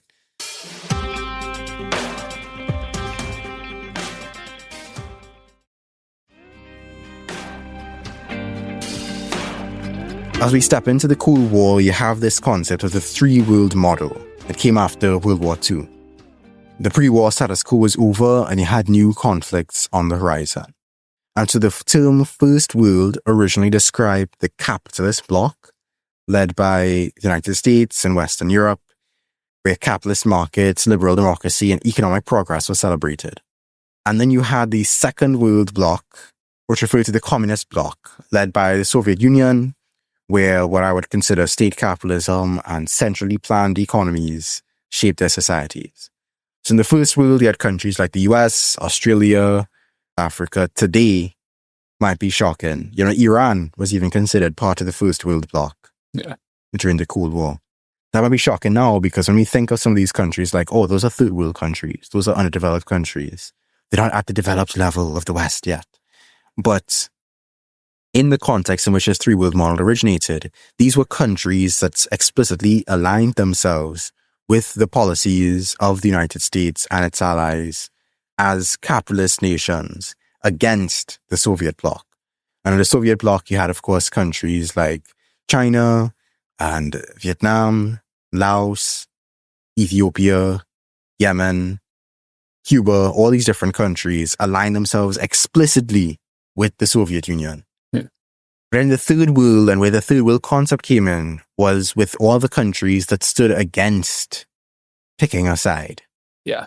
A lot of these were former colonies and nations that chose not to side completely with either. And so this whole concept, this whole idea of the non-aligned movement, it really kicked off thanks to the joining of the Indian Prime Minister, the Kenyan President, the Indonesian President, and the President of the United Arab Republic, alongside Yugoslavia. And so all these countries, who all had very different, you know, economic arrangements, Yugoslavia famously was kind of doing its own thing compared to a lot of the other countries associated with socialism. India and Ghana, they were also kind of doing their own thing, kind of a mix. Trinidad and Tobago was also considered part of the non-aligned movement. And so these classifications at the time, these were geopolitical. And they're about political ideologies, not necessarily economic development. So technically speaking, the terms shouldn't even be relevant to us today. I mean, the Cold War of the 20th century is over. But over time, the narrative began to twist. You know, so because you didn't pick a side, you didn't pick the red team or the blue team, you didn't pick the first world or the second world, this narrative developed where, oh, you didn't pick a side, you're politically independent, so you're poor. Yeah. You're chaotic, you're a failed state, all these different things. And of course, there were incidents in part influenced, of course, by state actors in the US and state actors in the Soviet line bloc who would have contributed to this outcome. But over time, you get this sense of, oh, the third world is failure. All these states were trying different paths of development, different approaches to governance from either of the two camps, mixed hybrid approaches. But in the end, this just got them stuck with the label of underdevelopment and at having them being seen as lesser. Now, today, people don't use third world as much as they use developing, at least in the more above board discourse. But that division also has its own implications, right? The developed countries versus the developing countries. It's kind of a softer sort of version of the same thing. Yeah, it's kind of gentler. Yeah, same shit. What those terms do implicitly is like, you're a fish in water, so you can't recognize water. It's hard to recognize these things, these ideological impulses, when we're submerged in them. If you take a step back, you realize, these terms developed and developing, they have very heavy implications. And the implication is that there's a single linear path to progress, modeled after Western capitalism, that all societies are progressing towards, through industrialization, through consumerism, through the almighty GDP growth. And so development, or your underdevelopment, becomes a tool of intervention. It becomes a way to mask imperial interests with the sort of veneer of, we're just kind of helping you out. It's like we move from you're a savage, you're a primitive, to you're just not developed yet, but don't worry, we'll help you out. And that's why you get the whole sort of IMF and World Bank introductions of models of debts and policy conditions and metrics and all these different things to sort of shape these countries into client states that can be used to further Western development. The Cold War is technically over now, as I said. So I suppose we've reached the end of history, as the famous saying goes, but not exactly. In the early 1990s, Samuel Huntington came up with a thesis to explain the conflicts that would define the post-Cold War world, and as we entered into the 21st century. And so he argued that the future of global conflict would not be defined by competing ideologies or economic systems, but by cultural fault lines. In his 1993 article in Foreign Affairs, which later expanded into his 1996 book, The Clash of Civilisations and the Remaking of the World Order, Huntington predicted that the primary source of conflict in the new era would be between distinct civilizations. His model would have pointed to clashes between the West and other groups, Islamic nations, the Confucian East, and it of course set up this sense that the West is this pinnacle of rationality and modernity, and all these others are in competition with the fantastic and amazing West. And I always like to call out some of the strange ways that he has divided the world, right? So Sub-Saharan Africa is all grouped up into the African camp. All of North Africa, the Middle East, into West Asia, all of that is considered part of the Islamic civilization. Forget all the differences between any of them, by the way. Indonesia is also part of the Islamic bloc. You have the Sinic or the Confucian bloc that includes China, both Koreas, Taiwan, and Vietnam, except for the parts of China that are under the Buddhist camp, such as Tibet. So Tibet is kind of carved up on its own as its own camp. Mongolia is also under the Buddhist camp. Thailand and all these others in Southeast Asia are considered part of the Buddhist camp. Yeah. And then you have the Latin American bloc, which is everybody part of Latin America. And even people who are not technically Latin American are kind of swept in there. And I'm going, by the way, based off the map that I saw on the Wikipedia article on this subject. Yeah, I found that map now. Fantastic stuff. It's some very bizarre divisions and ways to cut up this world. They have the Western world versus the Orthodox world, which includes Kazakhstan and Greece and Ukraine and Russia, all under that civilizational banner. Yeah. The Philippines is somehow part Islamic, part Western, and part Sinic. Interesting, yeah. It's a very unusual blend. Yeah. And then he's just got like Japan. It's just hanging out there by itself. Oh, yeah. I forgot to mention. Japan is kind of its own thing. Yeah, it just literally says Japanese. I'd forgotten about that. And then he goes on to freak out about the Latin world as he sees it, it fucking dividing the United States, right? Like in his is it called Who We Are or Where We Are or something? His book about migration in the United States. It was after Clash of Civilisations. He wrote this book about how the I don't quite remember how he terms it. Does he use Latino or Hispanic or something else? But that population increasing in the United States will divide the United States into two fundamentally opposed civilizations. Yeah. He has some interesting compulsions. Yeah. And unfortunately, his thesis found its voice following the events of 9/11. Politicians, the media, these people were taking his ideas to kind of justify the war on terror that would unfold. It would also create sort of cultural divides that settle into place at home. Well, not create, but shape those cultural divides as you create a sense of, if we're experiencing a clash of civilizations right now, then this flood, quote unquote, of people from another civilization is a threat to an invasion. Mm-hmm. It's something that needs to be targeted and fought against. Yeah. And so, in a sense, his Clash of Civilizations is kind of a repackaging of a lot of the binaries and divisions we've spoken about before. You have elements of nationalism. You have elements of civilized versus barbarian. You have elements of East and West. The Cold War dichotomies. All of that kind of comes together in this neat package.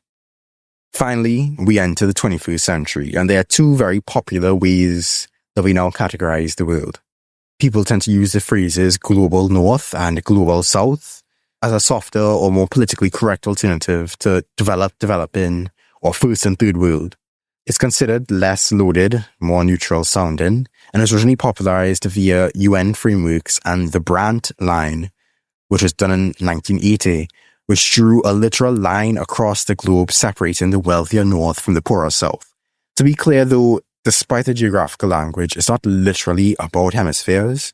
Australia is considered part of the global north, and Mongolia is considered part of the global south. But generally speaking, the global south refers to the post-colonial regions, and the global north refers to the wealthy, industrialized countries of the world. To me, again, it's not really a flawless framework. It has a lot of the same binaries and smoothing over of complexities, of internal class divides between, for example, rich elites in the global south and poor communities in the north. It gives the impression that entire countries share a unified class experience, I think. Yeah. I think it also has the potential to obscure inequality between South-South relations. So yes, two countries may both be a part of the global south, but there could be a massive power differential between them that, sets them up for interventions and equal treaties, and also sorts of different sorts of meddling. Yeah. For example, Saudi Arabia, at least in one map that I saw, is considered part of the global south. But as we know, Saudi Arabia is famous for its meddling across Africa and the Middle East. Its interventions, its financing of different conflicts across the region. Now, I get why the term is used. It creates a sense of shared struggle, especially in anti-imperialist and climate justice spaces. But I think it has weaknesses, in how we construct solidarity on that basis. Yeah, very much so. Yeah, and the other and final system that I wanted to mention that has gained popularity these days is world systems theory, which is actually older than Clash of Civilizations. It came out of Immanuel Wallerstein's work during the Cold War. Yeah. And he kind of stood out and said that he was rejecting the three-world system and the simplistic country-by-country development models. Instead, he created this world systems theory that saw capitalism as a single global system, not a patchwork of individual national economies. So the focus was on labor roles, on commodity flows, and on power concentration. And I think in an even more globalized world, it makes the most sense. So to Wallerstein, they have three different zones of the global economy. You have the core, which has, have strong states, financial capital, tech-heavy industries, control over global institutions, and they tend to exploit the labor and resources of the periphery, while exporting high-value goods and debt structures. And the periphery are the countries that tend to have weaker institutions, extractive or agrarian economies, reliance on export and raw materials, debt dependency and structural adjustment policies. And they're often the dumping grounds for pollution, waste, and arms from the global north. The semi-periphery are then considered under his model the countries that mediate between the core and the periphery. These are industrializing economies with mixed labor and capital exports. They sometimes exploit others while being exploited themselves. And these include countries like Brazil, India, Mexico, Turkey, and South Africa. And they tend to serve as the buffers that stabilize the system while chasing core status. I think this model is very dynamic. It could be more dynamic, but it does have, the capacity to highlight the systemic interdependence of this global system, that one region's wealth is contingent on another's dispossession. It makes it very useful for understanding that, poverty is not something that just happens. It's something that is very clearly structured and developed by the wealth of the North. And I think also with the core periphery model, you see this sense of a one-way flow where value and labor goes from the periphery to the core. But there is another direction that flow goes, right? Because the migrants from the periphery, they go to the core, they fill precarious roles in core economies like care work and agriculture and logistics. And so they almost become an imported periphery within the core. And their absence from the periphery also deprives the periphery, hence the phenomenon of brain drain, where people are siphoned away as labor and the educated population tends to leave, their countries of origin. But I'm saying it's not just a one-way flow, because you also have that sense of diaspora and diasporic networks that kind of reverse the flow. Remittances for some countries can be a significant chunk of their national income. I think the Philippines is a classic example of this. Some of the Caribbean countries, either historically or presently, were very dependent on remittances from their diasporic population, sending money back home. Lebanon is another example. El Salvador is another example. They become key parts of the national GDP. That sort of relationship of migration. Yeah. But I think what I want to do with this core periphery model, or this core periphery, semi-periphery model, is expand it. And one of the ways that I found very useful to do so comes from fellow podcaster, shout out to Elijah J. Ayub. Yeah. I read an article of his that was on the Anarchist Library. It's called "The Periphery Has No Time for Binaries." He made this very crucial point, and I quote, "We are as peripheral to the global South regimes crushing us as they are perceived to be by the Western think tanks and foreign ministers who view their imagined space as the center of the world. China and Russia and Iran are peripheral to the West, and any and all activists in China and Russia and Iran are peripheral to their governments." So I kind of like this sense of not just looking at the country level, but looking at particular populations, populations within countries, the relationships between them, bringing in that class dynamic between populations more prominently. Yeah, like if you look at the example I'm familiar with, right? Like the we could look at Kurdistan or Myanmar, right? There are ethnic groups within that country that are subject to colonialism by the core groups within that country, right? Like Assad's Arab Belt stuff, or the Burma majority using like classic colonial divide and rule tactics right now against the Rohingya in Myanmar. And I think it doesn't make sense to see that whole country as peripheral, right? Like that binary doesn't function when like the salient colonial violence happening, especially in Myanmar, is happening within Myanmar. But it doesn't make it any less salient, and like the experience of colonialism is still violent. If we only use this like state level binary, we will totally miss that. Exactly. And I think it's important to be clear. Obviously, I've rejected a lot of these frameworks in covering them. You won't see me using the civilized primitive binary anytime soon. But some of these concepts can be useful. They do shape the way that we view the world, how we see ourselves. They're imperfect, of course, but because they're trying to map onto reality, and reality is a shifting beast. But I think it's good to have some sense of, or some language to understand the inequality and power dynamics present in the world. So we can reclaim these frameworks, or we can reject them. We could use them for solidarity or for division. But the question I want to leave us with to wrap up this episode is, how do we build a world where these divisions are no longer descriptive or relevant? And that's all I have for today. All power to all the people. Peace.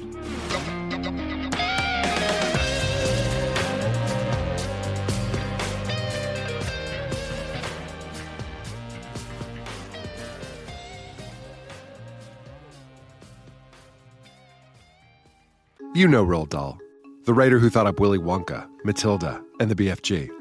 But did you know he was also a spy? Was this before he wrote his stories? It must have been. Our new podcast series, The Secret World of Roald Dahl, is a wild journey through the hidden chapters of his extraordinary, controversial life. His job was literally to seduce the wives of powerful Americans. What? And he was really good at it. You probably won't believe it either. Okay, I don't think that's true. I'm telling you, the guy was a spy.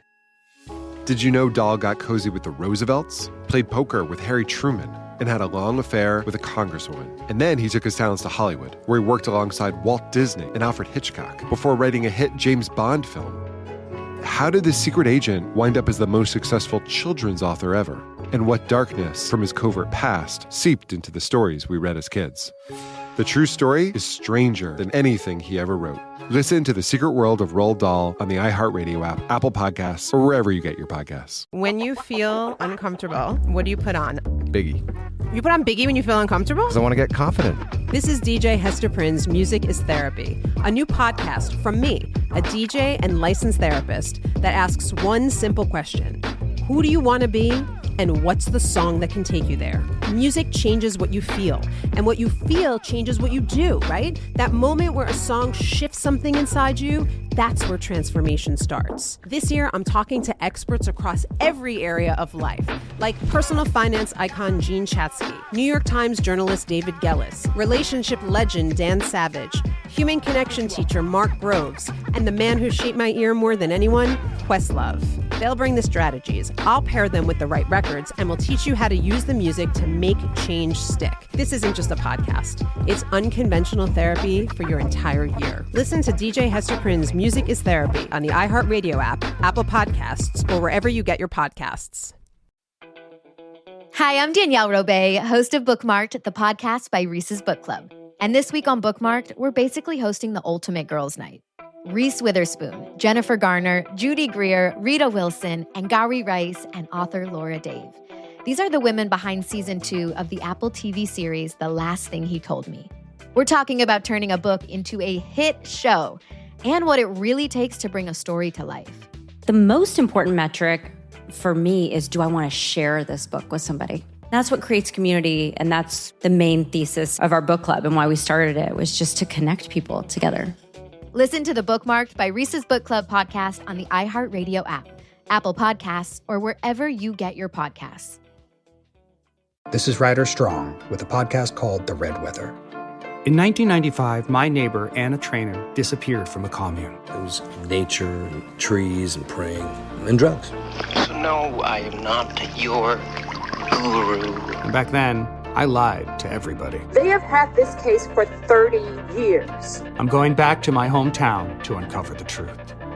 You can now binge all episodes of The Red Weather on the iHeartRadio app, Apple Podcasts, or wherever you get your podcasts.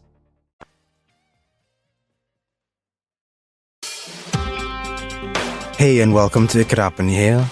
I'm Andrew Sage, and I'm back with... James, it's me again. Welcome back. Yeah, good to be here. Great to have you once again, or for you to have me. I'm not sure the dynamic is here. Yeah, me neither. It's nice to be together. It's an egalitarian dynamic. You know, we're both having each other, in a sense. Yeah, we're sharing this podcast. Yeah. I think there are a lot of concepts that it's good to grasp to get a sense of how this world works. Kind of continuing from the previous episode where we spoke about all the different ways that we can divide up the world and understanding the world. And so in today's sort of pursuit of that endeavor, I wanted to get into a particular concept that is so benign, yet so pervasive in the system. And it's the idea of externalization. You get what I mean by that? Yeah, like making people or things other. Yes, but specifically, I think I want to address how capitalism persists by pushing harm onto the other. Yeah. Onto the someone or something else. Mm-hmm. Shifting the costs of particular actions, either environmentally, socially, or economically. I think the easiest example I could point to is how a company may choose to save on disposal costs by dumping their waste into a river, which can thus poison the water supply, the ecosystem, and the health of all those human and non-human lives who rely upon or live near that river. Do you have another example you could probably point to? Yeah, I mean, there are lots of them. One of them that I think of a lot is like how in the US, right, like products that we can't recycle or that we can't landfill, we will literally ship to somewhere else to be dumped. Like our consumption creates so much excess and so much waste, and we can't be confronted with that waste, so we ship it to places where people consume less. Yeah, it's, I mean, when you see, I don't know if you've seen any of the footage of some of these places, their whole coasts of fast fashion waste, for example, in Africa, or just e-waste leaching into the soil. It's really quite tragic. Yeah, I remember someone I met once was telling me that like one of the things that children did where they had come from was they would pick through e-waste, specifically charging cables, to get the copper out. This would result in them having like these terrible injuries to their fingers because they were like prying the cables apart, and you know, over time they would get little shards of metal embedded in their fingertips. Damn. Yeah, that's terrible. Yeah, it's pretty grim condemnation of our way of consuming. Yeah, it's messed up. It's messed up. And I think when you see that sort of stuff, it's hard to unsee it. When you see that impact onto the world, it's hard to unsee it. But that's part of how this concept thrives. This externalization thrives. It's by obscuring itself. Yeah. So that's what we kind of want to do with this episode, get a full breadth of its history, its present, and its apparent future, so that we can not see all the different ways that this occurs. Now, this passing on of costs may have always been an option on the table, but we can see that a lot of traditional economies did not go that route. Because traditional economies were often human economies, as David Graeber used the term in Debt the First 5,000 Years. You know, these were economies focused on human relationships. They were embedded in kinship, in land, in customs, in obligation and reciprocity. So what you owed was really financial. It was to your neighbor, your elder, your clan, the land itself. And so you could not really avoid the costs of your actions on others, because that was at the center of it all. Others. But the transition to capitalism was a shift in what the economy was. It enforced the idea that everything is or should be up for sale. The economist Karl Polanyi called it the Great Transformation, when land, labor, and money were turned into fictitious commodities, treated as if they were products for sale. Polanyi saw the modern state and the capitalist market economy as a package deal. Graeber also made this very clear in Debt as well. For this new kind of economy to take hold, people had to change how they thought about work and trade and relating with each other and seeing the world. Those conditions had to be created by the state. So you could look at how a lot of traditional economies and commons had to be disrupted to force this shift. In England, you had people pushed off of common land that they had used for centuries, and they had no choice but to sell their labor to survive and go into the factories. Yeah. We have to remember that it never started in the factories, it actually started in the colonies. This dispossession of people and from place started through that colonization process, or really amplified through that colonization process, extracting the wealth of people or of labor, of land, of resources from one place to concentrate it in another, to displace people and land and costs. And so colonialism was capitalism's sort of training ground for externalization. You plunder a little bit over here, you profit a little bit over there. And this is really where we get to the core of capitalist externalization, with the shifting of the costs. On the small scale, that looks like the river pollution example. But on the global scale, it looks like what Wallerstein was getting into with world systems theory. How the wealth and stability of the core nations depends on the exploitation of the periphery.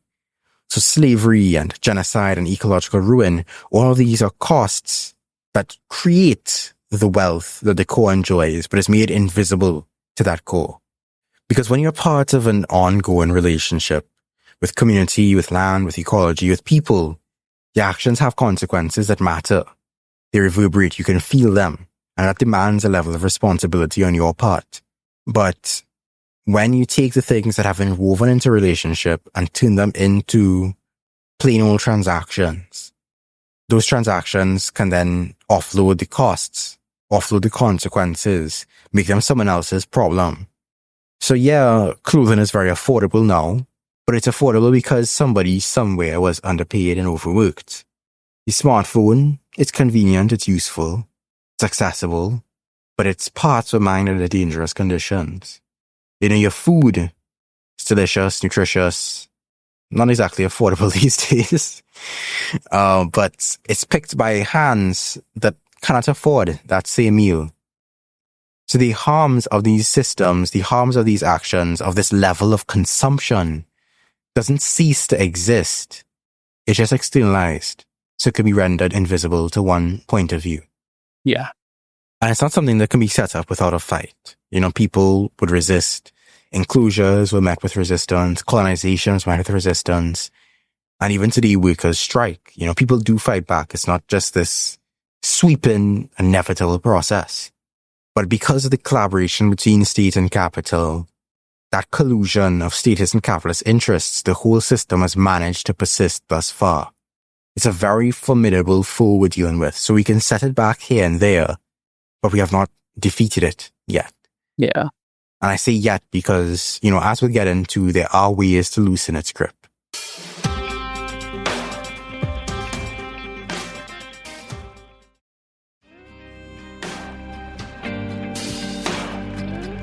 I think what's fascinating about capitalist externalization today is just how much it has scaled and gotten more sophisticated in terms of the work that makes the world run. The most essential labor is often the most invisible and undervalued and precarious labor. You know, where we're talking about the work that's necessary to clothe ourselves, the work that's necessary to feed ourselves, the work that's necessary to build infrastructure, such as in the Gulf states where you have literal modern slavery taking place to build up those countries, where they're talking about gig work, transportation, delivery, that sort of thing, or reproductive work, stuff like what is called housewifery or domestic labor. Sure, you could think of other examples as well. Yeah. I like the one you gave about your cell phone, right? Like those rare earth materials, like it's not some slick, safe mining operation that brings those out the ground. It's human hands in dangerous conditions that kill people.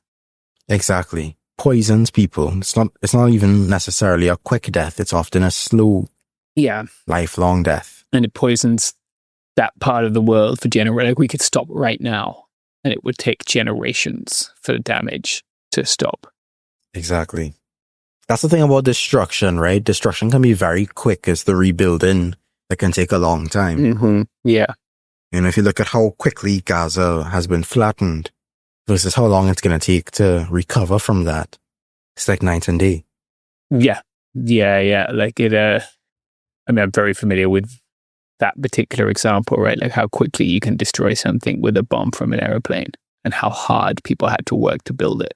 In October of 23, I was in Kurdistan, and like, I know how hard people work to build up Rojava, right? To try and build a little island of democracy without the state in a place where the state has been weaponized against tons of different ethnic groups who are not Arab, and even against Arab people who didn't agree with the state's particular line on a thing. Mm-hmm. And one night, you know, like the power station's gone.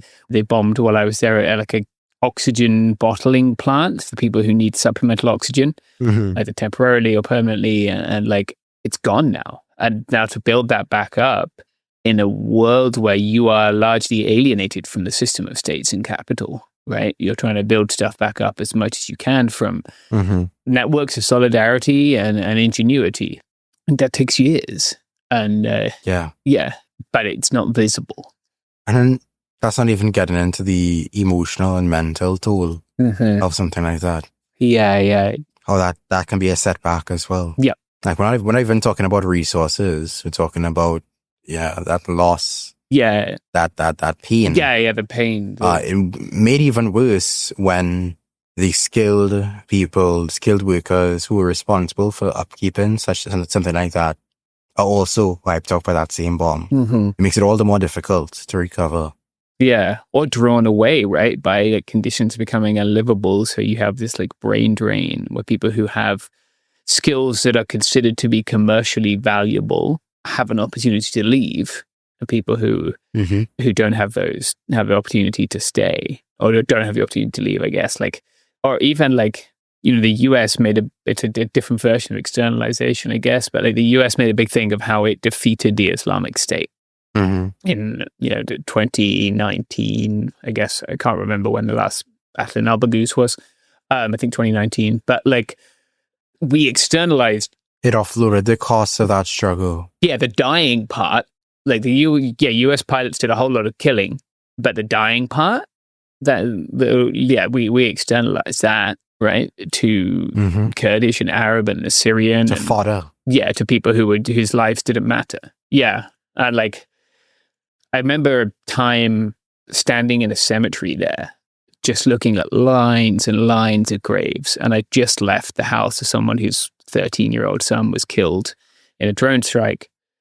And just thinking like each of these is a mother burying her child that like we essentially asked for the most part, right? Like to do that. We said, hey, will you guys do the dying part? Because we don't want to. Like it kind of sucked for the United States and Britain in Iraq and Afghanistan, so we'd like someone else to die now.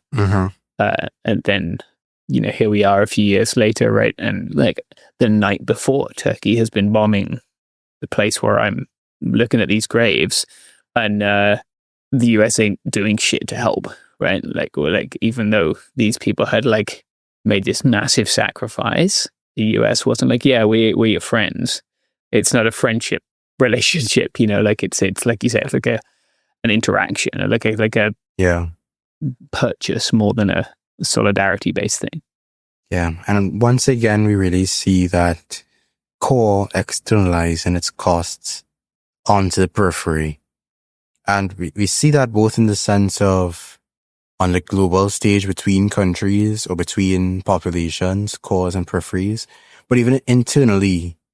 Within countries, as we mentioned in the previous episode, talking about that divide between the core and the periphery, where you have what a lot of people have called the economy's biggest trick. You know, you socialize failures and privatize profits. Yeah. So in 2008, with the financial crash, people were evicted while the banks got bailed out. In the early stages of COVID, corporations got relief, gig workers were exposed. Yeah. You know, in the process of austerity resulting from neoliberalism, social services get cut in order to balance the books. But there's never any consideration of, oh, let's try cutting profits.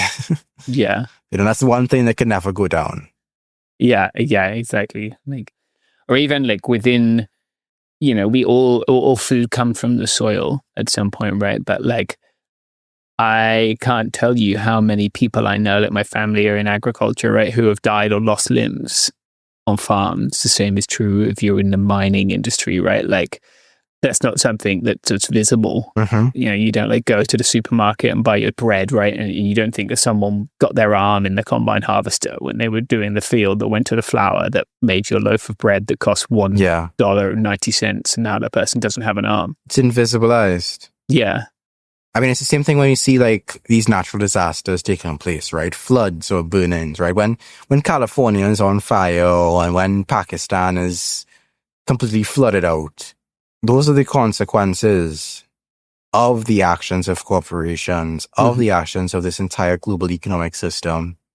And meanwhile, corporations are getting carbon credits to continue doing what they were always doing. Yeah. You know, and so the actual consequences of what they're doing, they're paying for carbon credits. But the actual consequences of what they're doing are being paid for by the communities that are displaced by the consequences of this climate change.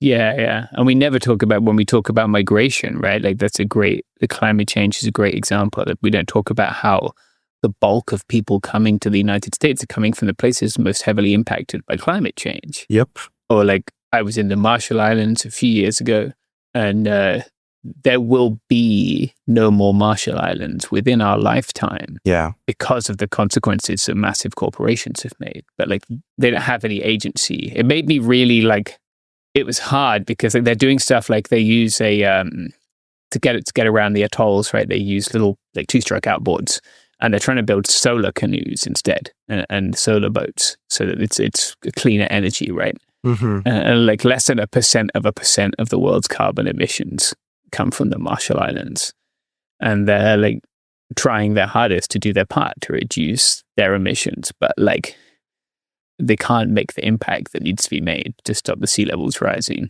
And arguably, like when the world had a chance to do so, like you see them speaking at the United Nations, and then the UN being like, line has to go up. Yep. That means your island has to sink. And that's why, reform is not and can never be enough, because this is how the system is designed. It's designed to push risk downward and outward onto the working class, onto the global south, and onto the next generation. Mm-hmm. Because that's another dimension of externalization, right? Time. Yeah. Even our future gets externalized in a sense. All of our resources are limited or finite resources that can used up now at an increasing velocity, right? Yeah. The national debt of some countries is being sunken further and further into now, right? The emissions, let's send out all those emissions now, fossil fuels, all that stuff, because we don't have to deal with the consequences. It's the future that have to deal with the consequences. As the system digging its own grave, because even though the system needs stability, it will sacrifice future stability for present profits. It will sacrifice nature, which is the basis of the economy. It will sacrifice nature to the economy, in service of the economy. It will treat nature as disposable and infinite, and something external to the way that we run things, as if it's not going to catch up to us. And so as collapse will accelerate, as the consequences become more apparent on the sacrifice zones of the periphery, the powers that be aren't interested in fixing it. They're going to fortify themselves against it through border patrols, through climate walls, through militarized disaster response. They're just going to double down. Yeah, make it harder and harder to see the consequences of our excessive consumption of capitalism, like until the levee breaks, I guess, literally or metaphorically. Yep, literally or metaphorically.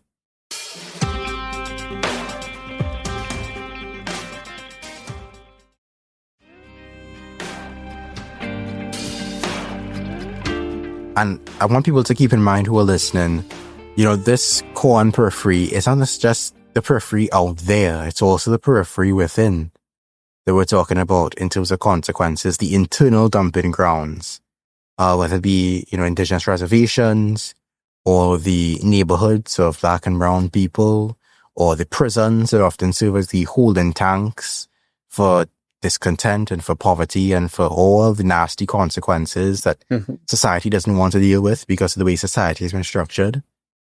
Yeah. Or just like under the bridge near your house, like we exactly treat our homes exactly like it's San Diego has this particular legislative initiative, which I find like obviously it's fucked, but also like it's very it's so obvious. Like they passed a thing called a camping ban, where they're going to make it illegal to be unhoused on the sidewalk. It's a ban against camping on the sidewalk, right? And all it does, it doesn't provide housing for people, and thus it doesn't solve the issue. It moves people. Our city's very hilly, and we have lots of canyons in which they can't build, so it moves people into these canyons. Wow! And it just makes the same people invisible, right? Like that's the goal. That the goal is not to provide any form of solution. It's just to move these people away so they don't have to be poor in public. And so the people who use homes as a vehicle for wealth creation, not as a place for humans to live, don't have to see the consequences of their actions. Exactly. It's all about what they want, right? I mean... Yeah, in a sense, depending on how you look at it, any one of us can be a core and any one of us can be a periphery. To our rulers, we are all the periphery that they can push their consequences onto. In another sense, I am part of the periphery and you are part of the core, James. Yep.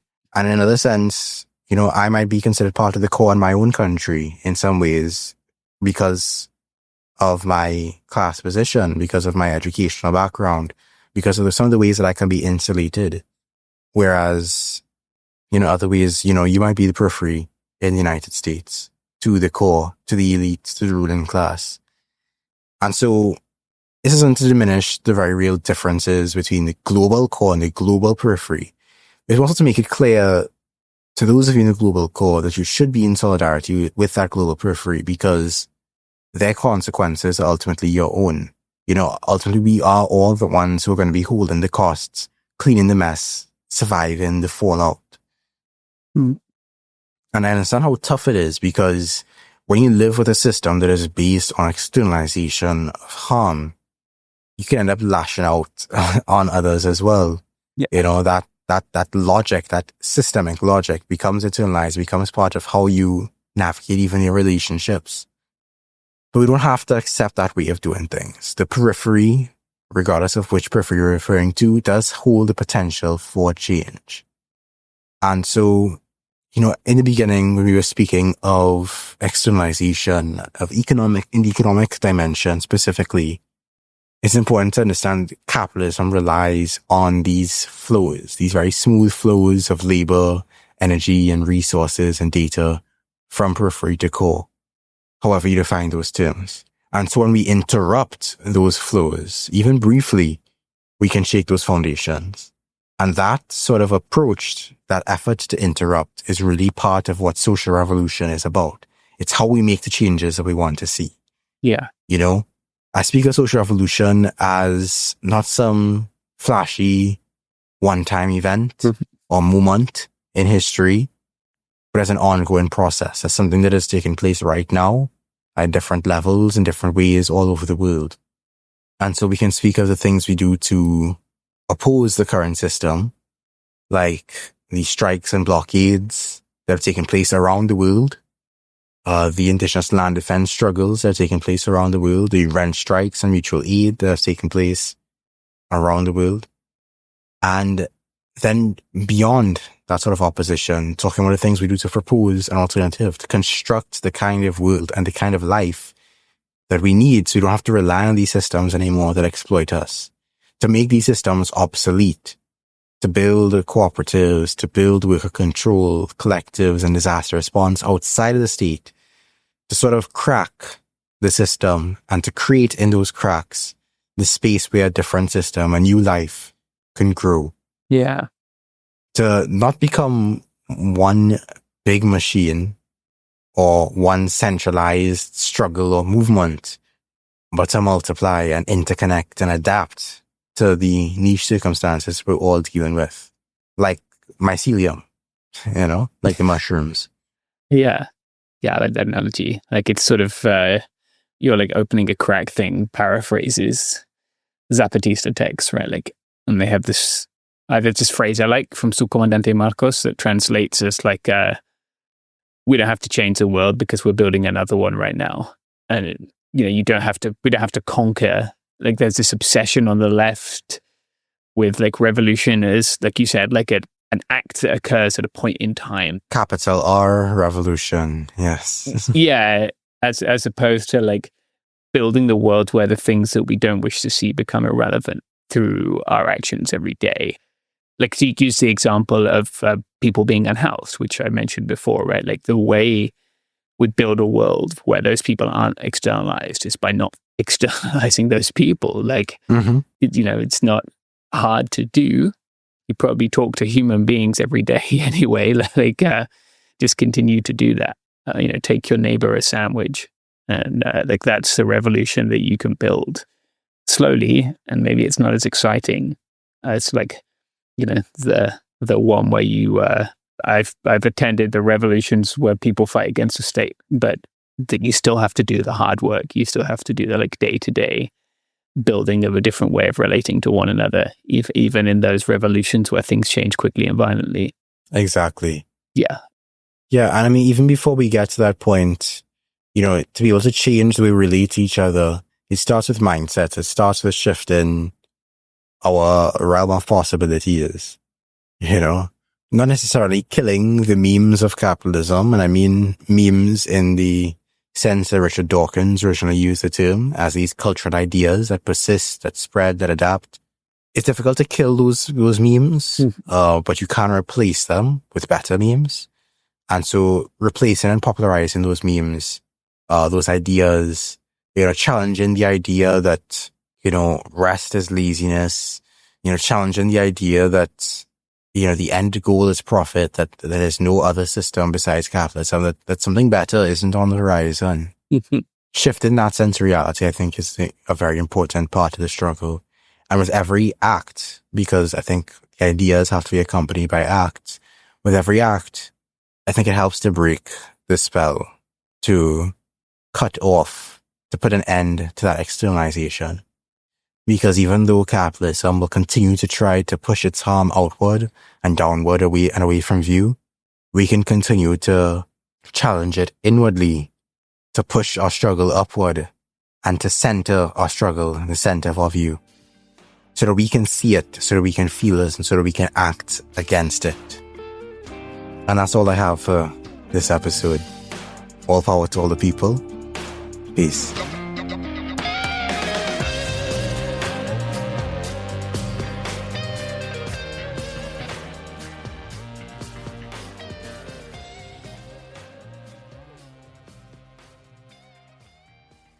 You know Roald Dahl, the writer who thought up Willy Wonka, Matilda, and the BFG. But did you know he was also a spy? Was this before he wrote his stories? It must have been.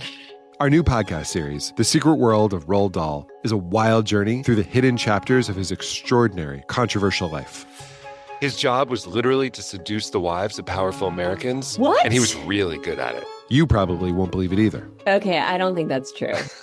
I'm telling you, the guy was a spy. Did you know Dahl got cozy with the Roosevelts, played poker with Harry Truman, and had a long affair with a congresswoman? And then he took his talents to Hollywood, where he worked alongside Walt Disney and Alfred Hitchcock before writing a hit James Bond film. How did this secret agent wind up as the most successful children's author ever? And what darkness from his covert past seeped into the stories we read as kids?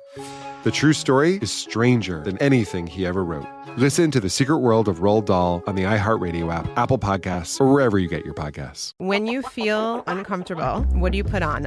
Biggie. You put on Biggie when you feel uncomfortable? Because I want to get confident. This is DJ Hester Prynne's Music is Therapy, a new podcast from me, a DJ and licensed therapist that asks one simple question. Who do you want to be? And what's the song that can take you there? Music changes what you feel, and what you feel changes what you do, right? That moment where a song shifts something inside you, that's where transformation starts. This year, I'm talking to experts across every area of life, like personal finance icon Jean Chatzky, New York Times journalist David Gellis, relationship legend Dan Savage, human connection teacher Mark Groves, and the man who shaped my ear more than anyone, Questlove. They'll bring the strategies, I'll pair them with the right records, and we'll teach you how to use the music to make change stick. This isn't just a podcast. It's unconventional therapy for your entire year. Listen to DJ Hester Prynne's Music is Therapy on the iHeartRadio app, Apple Podcasts, or wherever you get your podcasts. Hi, I'm Danielle Robay, host of Bookmarked, the podcast by Reese's Book Club. And this week on Bookmarked, we're basically hosting the ultimate girls' night. Reese Witherspoon, Jennifer Garner, Judy Greer, Rita Wilson, and Gary Rice, and author Laura Dave. These are the women behind season 2 of the Apple TV series, The Last Thing He Told Me. We're talking about turning a book into a hit show and what it really takes to bring a story to life. The most important metric for me is, do I want to share this book with somebody? That's what creates community, and that's the main thesis of our book club and why we started it, was just to connect people together. Listen to the Bookmarked by Reese's Book Club podcast on the iHeartRadio app, Apple Podcasts, or wherever you get your podcasts. This is Ryder Strong with a podcast called The Red Weather. In 1995, my neighbor, Anna Trainer, disappeared from a commune. It was nature and trees and praying and drugs. So no, I am not your guru. And back then, I lied to everybody. They have had this case for 30 years. I'm going back to my hometown to uncover the truth. You can now binge all episodes of The Red Weather on the iHeartRadio app, Apple Podcasts, or wherever you get your podcasts.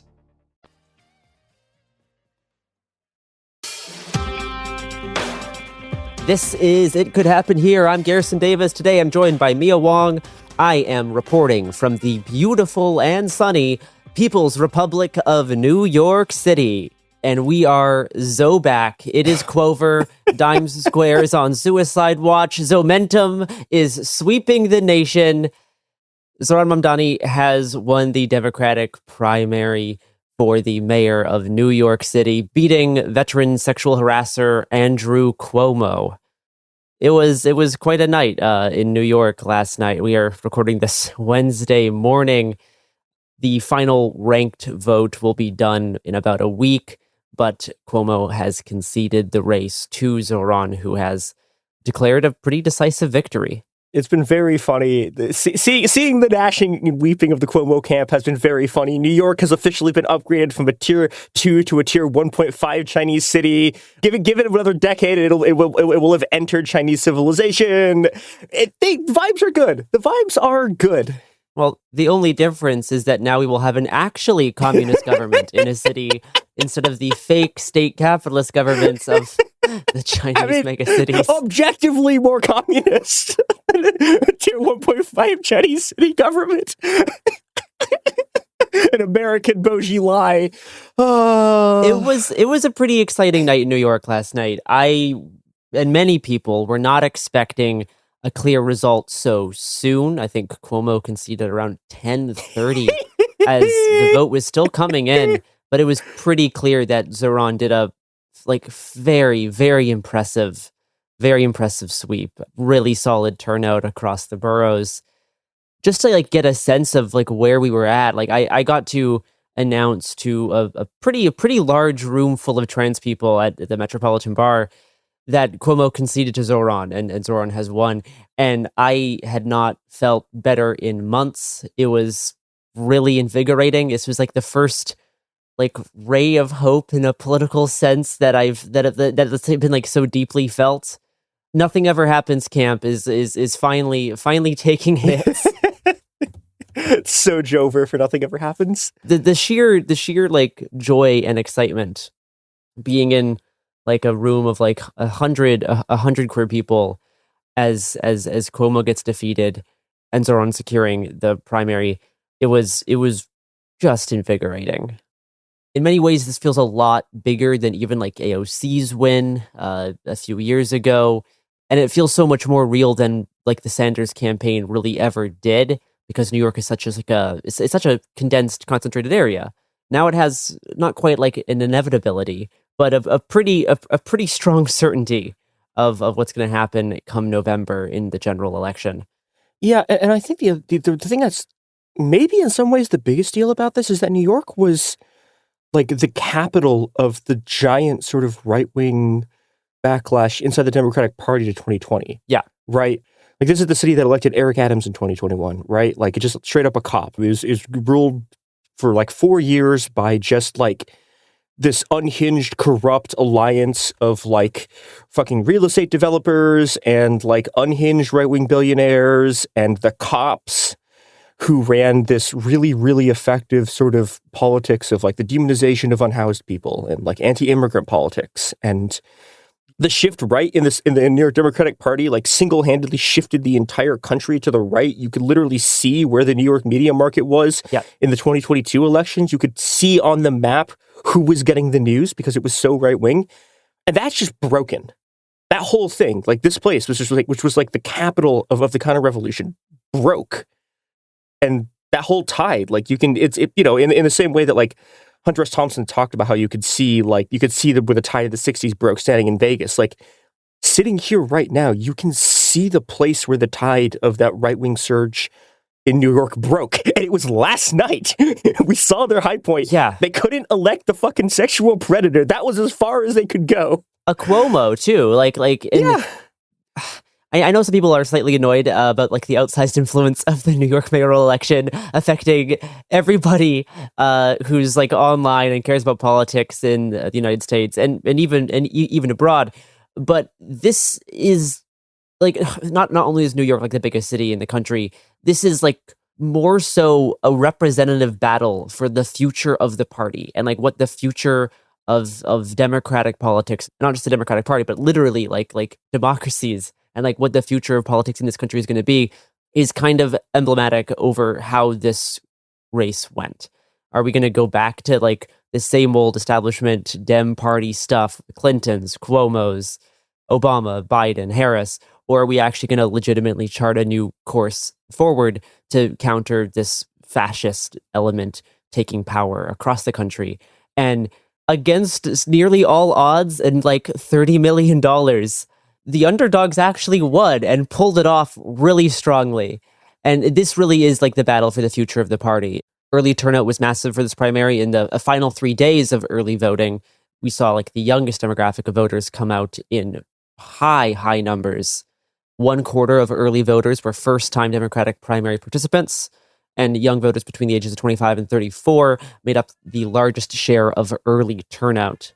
And this was all up against like the entire forces of the Democratic Party establishment coming together in the past few months, specifically to stop Mamdani from taking the primary election.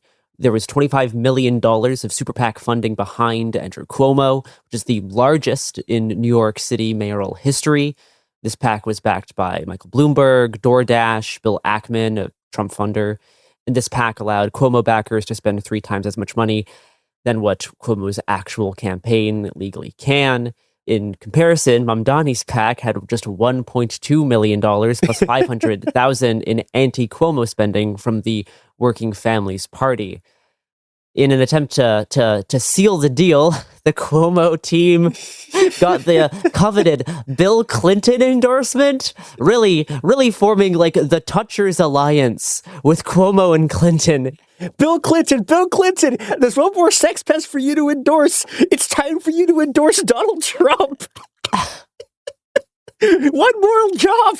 That really was like emblematic of like the type of Democratic Party that Mamdani was up against, right? And the one that working people of New York and people around the country were hoping might finally get defeated after it's won over on Sanders for the past like 8 years. And last night it finally happened. Yeah, and I also want to say, like, this is not just when we're talking about the sort of political apparatus of the Democratic Party being deployed in support of Cuomo, it wasn't just like the DoorDash guys like bringing out their checkbook. It was like the actual internal political machines of a whole bunch of very, very important and influential local and sort of mid-level political officials threw their entire political machines behind Cuomo and then got fucking rolled in ways that are just absolutely hysterical. Entire political machines basically just got annihilated trying to stop this. It reminds me in a lot of ways of like the way that like a bunch of the old machines broke in Chicago with Brandon Johnson, where like you had like Mike Madigan making one last appearance, the most powerful figure in Illinois politics for 30 years, and just gets crushed in that election. So this was both a money effort and we're using our political machines on the ground to try to do this, and they fucking lost. And it rules. They were photoshopping images of Zohran to make him look more brown and Muslim. They were making his beard longer. They were making his skin and his hair darker. Like, they were pulling out all the stops, and it didn't work. It was like Clinton 2008, like Barack Hussein Obama, like birther conspiracy shit. Yeah. Like, that's the last time I remember this party being this racist, like very, very specifically in these lines. And it failed. And it didn't work. It failed. Yeah. We'll talk about some of the actual results and Zohran's campaign itself after this break.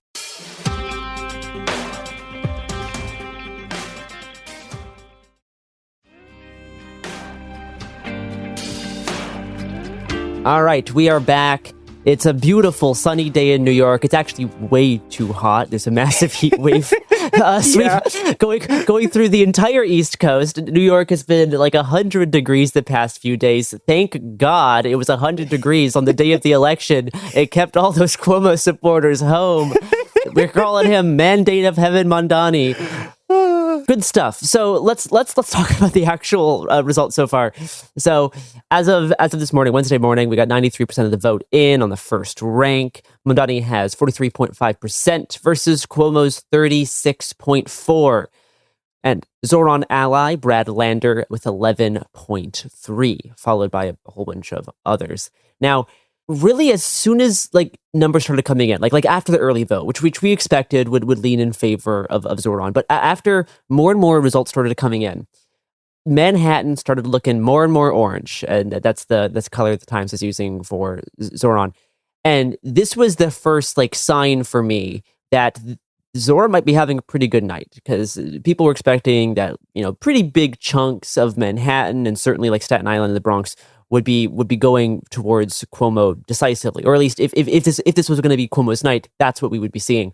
And that's not what happened. The northern tip of Staten Island leaning towards Mamdani, and really most of Manhattan, except for the Upper West Side and the Upper East Side, went to Zohran.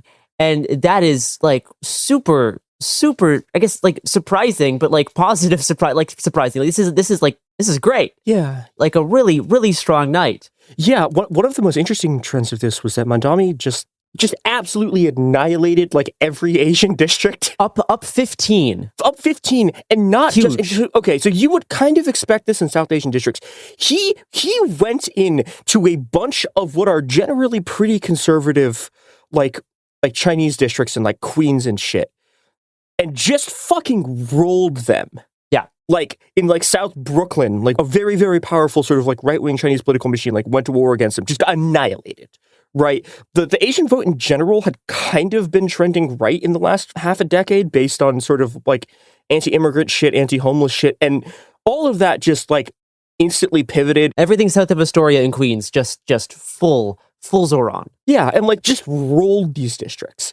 And I think this is a thing where I think we're going to talk more about the ICE stuff later, but I genuinely think part of what we're starting to see here is Brad Lander, who MVP Brad Lander, honestly, yeah, a critical part of this. Kudos to him. Absolutely. We certainly have different opinions on some key issues, but he really pulled out the stops to make sure that Cuomo does not get in. Yeah. And help Mamdani defend against some pretty horrific Islamophobic attacks. Yeah, and that alliance I think was really, really important, because it meant that the kind of left flank of the liberals and the progressives and sort of social democrats weren't fighting each other, which has been what's happening in fucking every other city. Yeah. Is that these two factions go to war, and then just the fucking sex predators win the election because of it. And here you get a very, very important strategic alliance that allows a bunch of people to vote for Mamdani who wouldn't have. And this sort of alliance that they forged here was just stunningly successful, basically outperformed expectations basically everywhere. I think this is also a kind of decisive anti-ICE thing, because both Mamdani and Lander have been actually straight up on the front lines of anti-ICE stuff. Lander famously got arrested for trying to get in the way of just a hideously illegal disappearance of one of his constituents and got fucking arrested for it. And I think that stuff, we're seeing the political impacts of everyone being holy shit, they're trying to deport every non-white person in this country. Yeah. Mamdani up 6 points with the Hispanic, up 5 with white, plus 15 Asian. Cuomo is up 18% with the black vote. And Cuomo underperformed there too. He did underperform. Yeah. One thing that's interesting is the medium income levels. Mamdani did better with middle class and high income vote. Middle class up 10, high income up 13, whereas Cuomo did better, up 13 with lower income, which, this is some classic, we see this a lot in national elections where people vote against their own interests. This is weird. This is what the Republican Party gets so much of their support from. Some of this is also education bracket difference. Yeah, and I think some of it also is a lot of the voters who would have voted Lander and would not have supported Mamdani, were given permission to back him, and that boosted his vote share a lot. Yes, but in terms of why lower income is swinging towards Cuomo, yeah, specifically people making under $50K a year, swinging more towards Cuomo, even though Zohran is running a campaign specifically for those people. that is also largely up in the Bronx. I will also say, like, the other thing that's very weird about the way these are tabulated is because it's tabulated by area, not by the actual people. Yes, correct. Which means you can get these things where, like, you see this with Trump sometimes, where like it looks like he's doing really well in like a district with really low median income, but what's happening is like every single rich person in that district voted, and then no one else did. Yeah. So the numbers are a bit weird when you're looking at these sort of like precinct counts. Yeah. Votes, but yeah, it's been it is a constant trend in America. Although again, this is another thing that was actually very, very different from Chicago, where in Chicago it was like basically pure income line for Brandon Johnson, the sort of like vaguely left person. There is like, New York is a very like middle class city in a lot of ways. Like there's a lot of people in the middle class bracket, a lot of people in the lower class bracket as well. But in terms of like medium income levels, there's like a huge number of like middle class voters specifically. Like the vote map for the middle income is so much bigger. I think it is worth highlighting what made Zohran's campaign special, right? Like people are probably pretty familiar with like the slick videos, which, yeah, he was really good at making videos. He is a great communicator. Probably his biggest strength is his ability to be like personable, and is just a pretty good public speaker. Is great at communication. His mom's a relatively well-known filmmaker. Not super surprising that he put a lot of work into making sure his online and TV ads were like top-notch. One of the more unique things that he did is a huge focus on multi-language outreach. Yeah. Which, like, obviously New York is a city of like dozens and dozens and dozens of languages, and the Cuomo campaign did not focus on that, but this was a huge focus of Zohran's campaign. Like when you signed up for phone banking, you got to go through a massive drop-down menu of languages to phone bank in. And Zohran himself was like speaking multiple languages on the campaign trail. He had a huge volunteer ground game. There was canvassing, door knocks, phone banking. My apartment had people stop in multiple times in the past week alone. The biggest focus of his campaign itself was a focus on affordability. I want to play an ad that started running on TV and online about 2 weeks ago. This is one of his like less personal ads, right? Like as opposed to his ads where he's like walking around New York, talking to people, like addressing straight to camera, that kind of stuff, which has kind of been the staple of his campaign. So like this ad is not that. It is more of like a classic political ad, but I think it still hits really hard. And like this one like kind of brainwormed itself into my head just because of how like concise it is, and it hits so many things that even because of like the last like general election, right, like the 2024 presidential, it reflects the things that a lot of voters are concerned about, which is affordability, even if that means they will vote against their interests and vote in support of these like crazy tariffs. But I'm going to play this 30-second ad here. There is a myth about this city. It's the lie that life has to be hard in New York.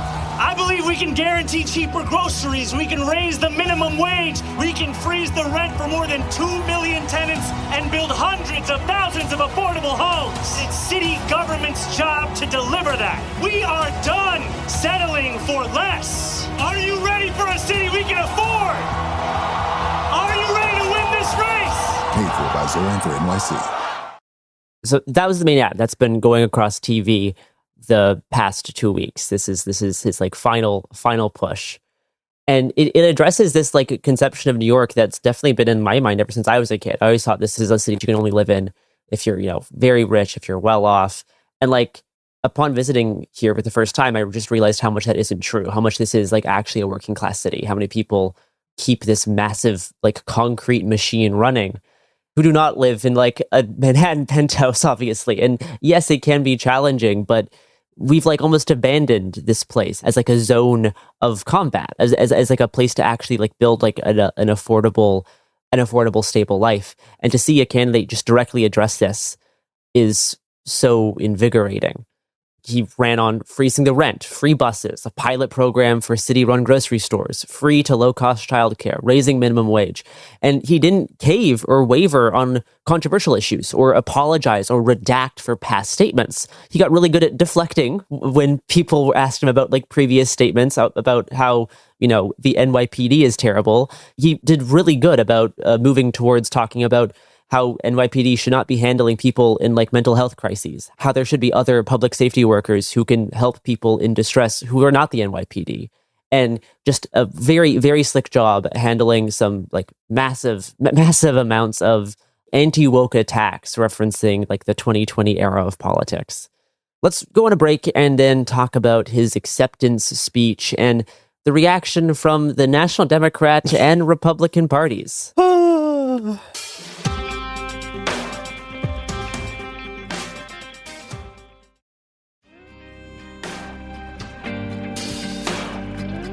Okay, we are so back. So, the past few months, Democrats have been asking this question, like, how do we reach young voters? How do we reach the young white male vote? We need like a Joe Rogan of the left, all these types of crazy things. And you had this guy, Zohran, who started to get massively popular with young people, including young men. And you saw this entire party mobilize to stop him, to suppress any movement that Zohran was able to make. And David Hogg, who is currently also being rat-fucked by the Democratic National Committee, has been campaigning with Zohran the past few weeks. And he said a few days ago, quote, "The same establishment that is spending millions to destroy Zohran will say in a few months that we need to spend millions on polling and testing to win back young people. Open your goddamn eyes. It's free." And yeah, he's right. This is the solution. The solution's staring them in the face, and they were wanting to stop it. Yep. Young people are begging you to co-opt them, and they won't do it because they would rather have Nazis and 1% higher taxes. They want to be co-opted. Actually fight for something. Like, actually have something to, like, strive for. And, like, that's something that the Democrats have been so resistant to the past 8 years. Like, even Joe Biden's campaign wasn't, like, fighting for anything. It was to like return to normal. Kamala Harris's campaign wasn't really fighting for anything either. It was just to stop Donald Trump. And this campaign wasn't just about beating Cuomo. It was also about like envisioning an actually positive future of the city. Mm-hmm. And I was legitimately surprised that Cuomo conceded so early on. In his speech, he said, quote, "Tonight was not our night. Tonight is his night. He deserved it. He won." And from the moves that Cuomo's making, it seems like he's probably not going to run as an independent in the general, like he maybe have been planning to if it was closer. It does not seem to be going that direction. It seems like he's kind of realized that his career is finished. Yeah, he got rolled. Go back to the suburbs, motherfucker.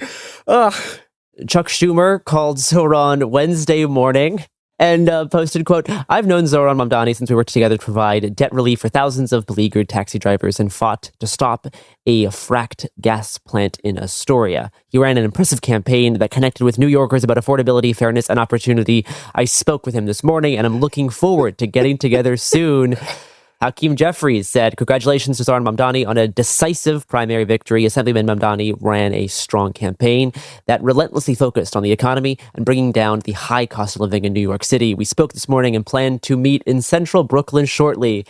The top dogs are bowing down." All these Chuck Schumer tweets are just straight up, please don't primary me because AOC is going to beat him by 30. He's going to get primary. Like he's done. He's going to get obliterated. But I was expecting slightly more resistance.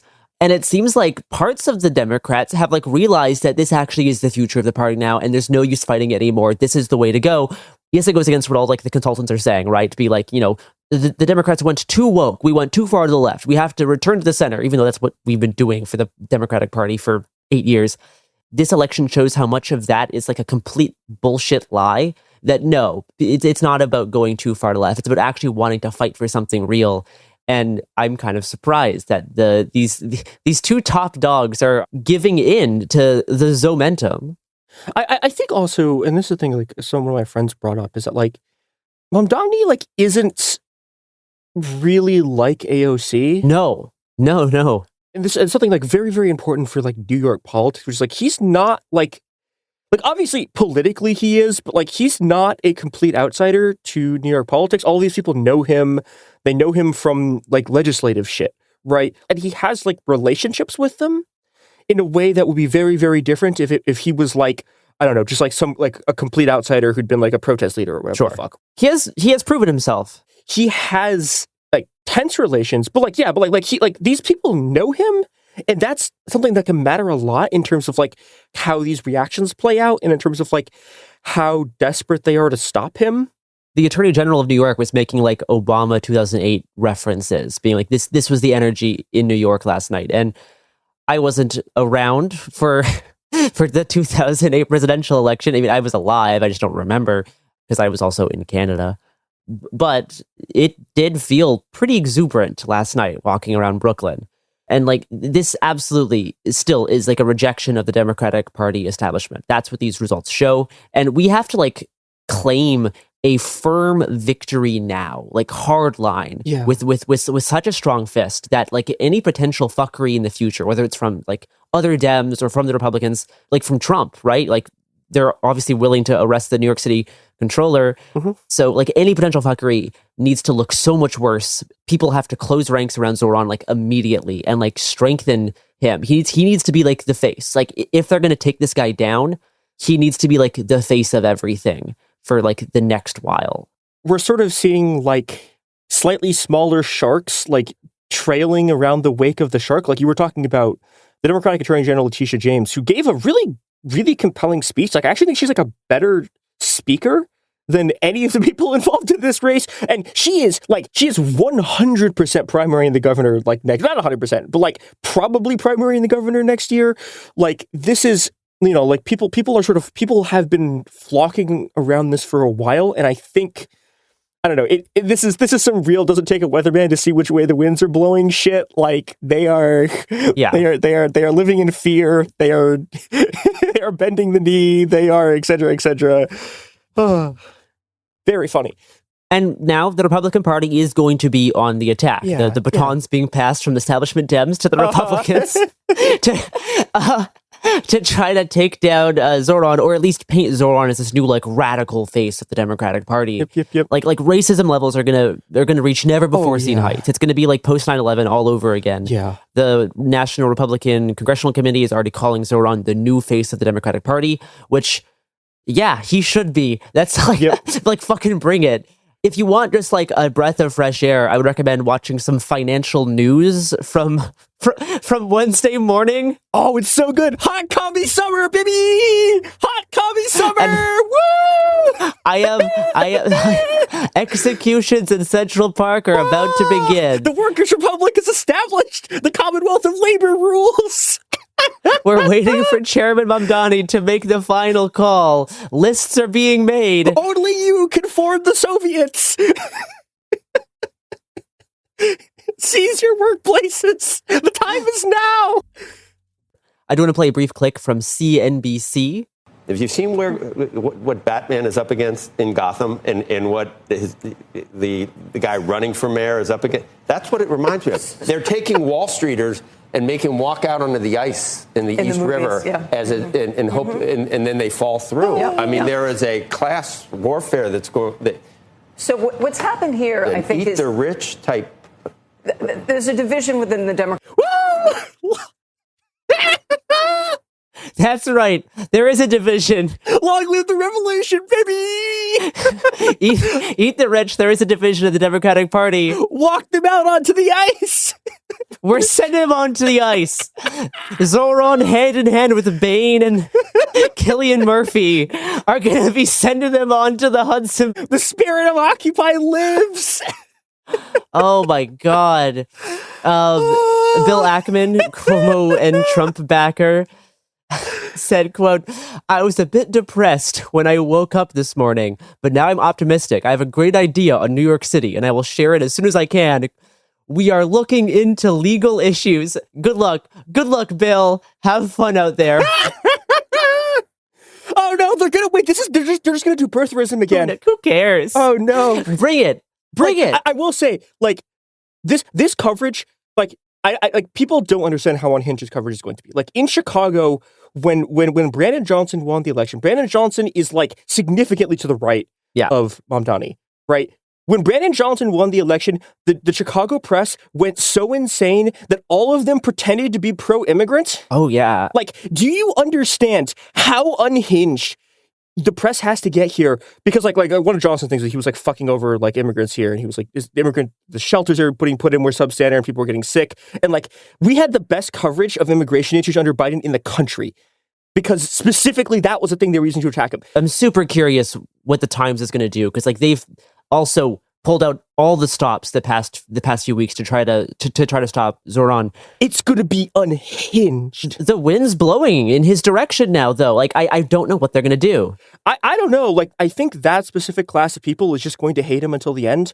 Like I think like David Brooks is going to be writing columns about how there are like pogroms going on like on the streets. Like Brett Stevens is going to be like I don't know. They're going to call it like Super Lebanon. Like it's going to be like levels of unhinged no one's ever seen before.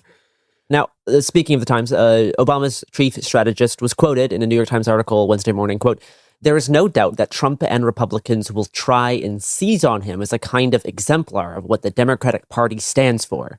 The thing is, he seems both principled and agile and deft enough to confront those sorts of confrontational plays."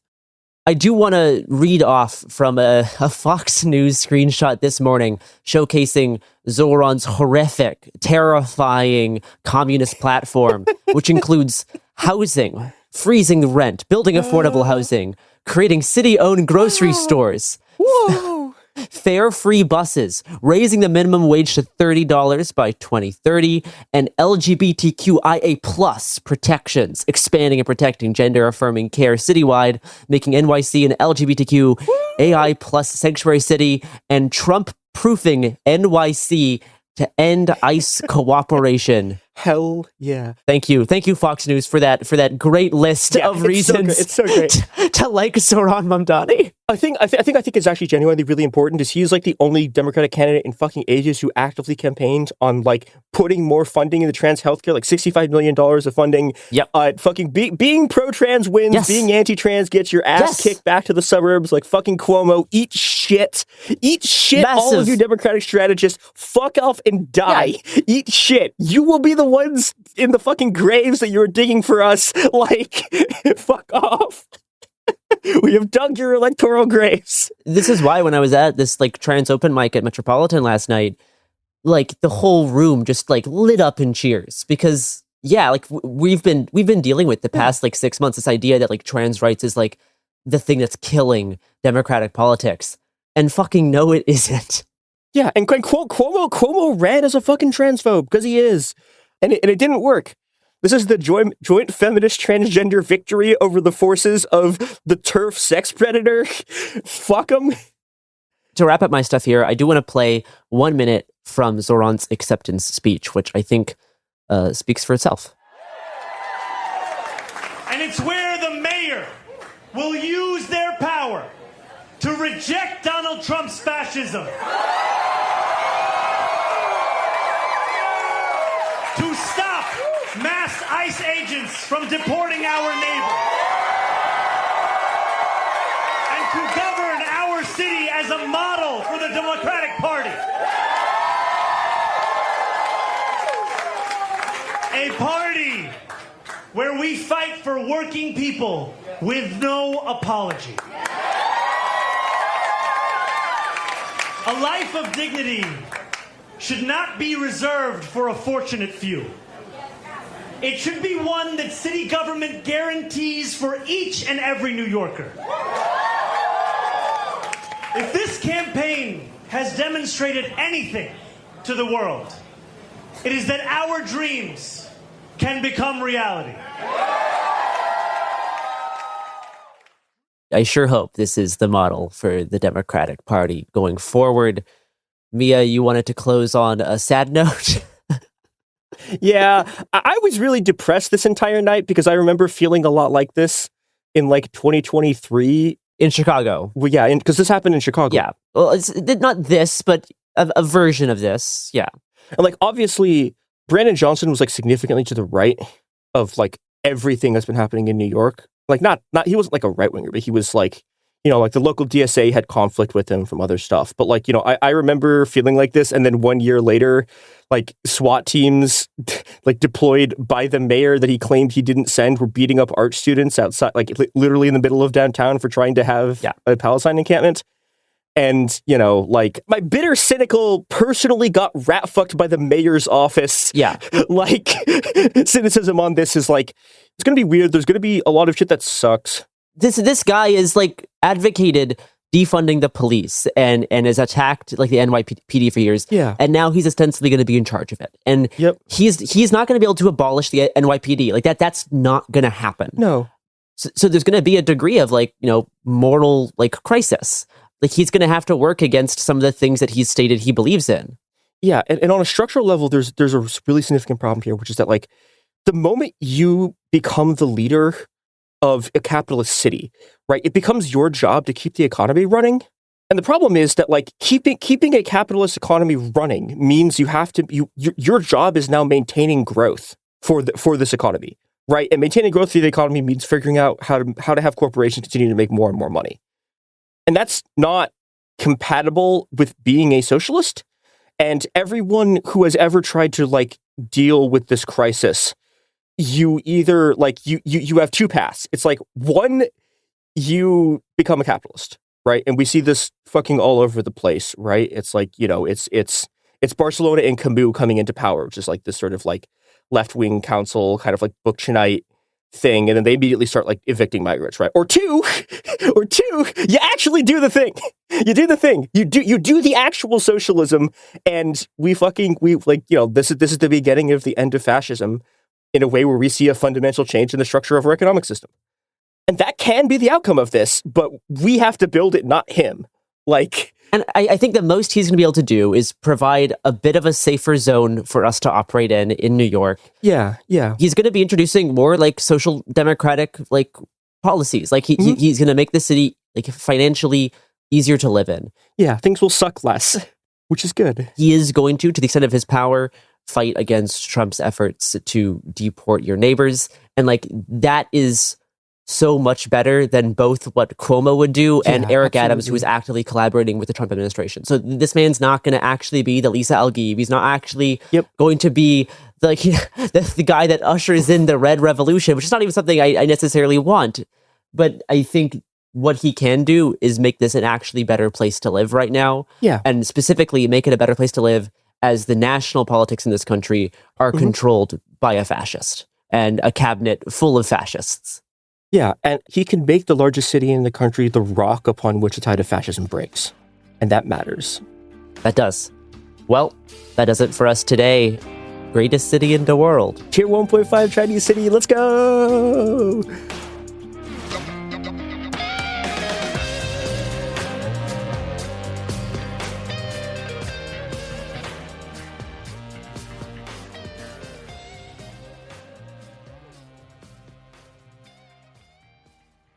You know Roald Dahl, the writer who thought up Willy Wonka, Matilda, and the BFG.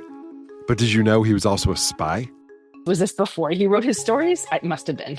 Our new podcast series, The Secret World of Roald Dahl, is a wild journey through the hidden chapters of his extraordinary, controversial life. His job was literally to seduce the wives of powerful Americans. What? And he was really good at it. You probably won't believe it either. Okay, I don't think that's true. I'm telling you, the guy was a spy. Did you know Dahl got cozy with the Roosevelts, played poker with Harry Truman, and had a long affair with a congresswoman? And then he took his talents to Hollywood, where he worked alongside Walt Disney and Alfred Hitchcock before writing a hit James Bond film. How did this secret agent wind up as the most successful children's author ever? And what darkness from his covert past seeped into the stories we read as kids? The true story is stranger than anything he ever wrote. Listen to The Secret World of Roald Dahl on the iHeartRadio app, Apple Podcasts, or wherever you get your podcasts. When you feel uncomfortable, what do you put on? Biggie. You put on Biggie when you feel uncomfortable? Because I want to get confident. This is DJ Hester Prynne's Music is Therapy, a new podcast from me, a DJ and licensed therapist that asks one simple question. Who do you want to be? And what's the song that can take you there? Music changes what you feel, and what you feel changes what you do, right? That moment where a song shifts something inside you, that's where transformation starts. This year, I'm talking to experts across every area of life, like personal finance icon Jean Chatzky, New York Times journalist David Gaddis, relationship legend Dan Savage, human connection teacher Mark Groves, and the man who shaped my ear more than anyone, Questlove. They'll bring the strategies. I'll pair them with the right records, and we'll teach you how to use the music to make change stick. This isn't just a podcast. It's unconventional therapy for your entire year. Listen to DJ Hester Prynne's Music is Therapy on the iHeartRadio app, Apple Podcasts, or wherever you get your podcasts. Hi, I'm Danielle Robay, host of Bookmarked, the podcast by Reese's Book Club. And this week on Bookmarked, we're basically hosting the ultimate girls' night. Reese Witherspoon, Jennifer Garner, Judy Greer, Rita Wilson, and Gary Rice, and author Laura Dave. These are the women behind season 2 of the Apple TV series, The Last Thing He Told Me. We're talking about turning a book into a hit show and what it really takes to bring a story to life. The most important metric for me is, do I want to share this book with somebody? That's what creates community, and that's the main thesis of our book club and why we started it, was just to connect people together. Listen to the Bookmarked by Reese's Book Club podcast on the iHeartRadio app, Apple Podcasts, or wherever you get your podcasts. This is Ryder Strong with a podcast called The Red Weather. In 1995, my neighbor, Anna Trainer, disappeared from a commune. It was nature and trees and praying and drugs. So no, I am not your guru. And back then, I lied to everybody. They have had this case for 30 years. I'm going back to my hometown to uncover the truth. You can now binge all episodes of The Red Weather on the iHeartRadio app, Apple Podcasts, or wherever you get your podcasts.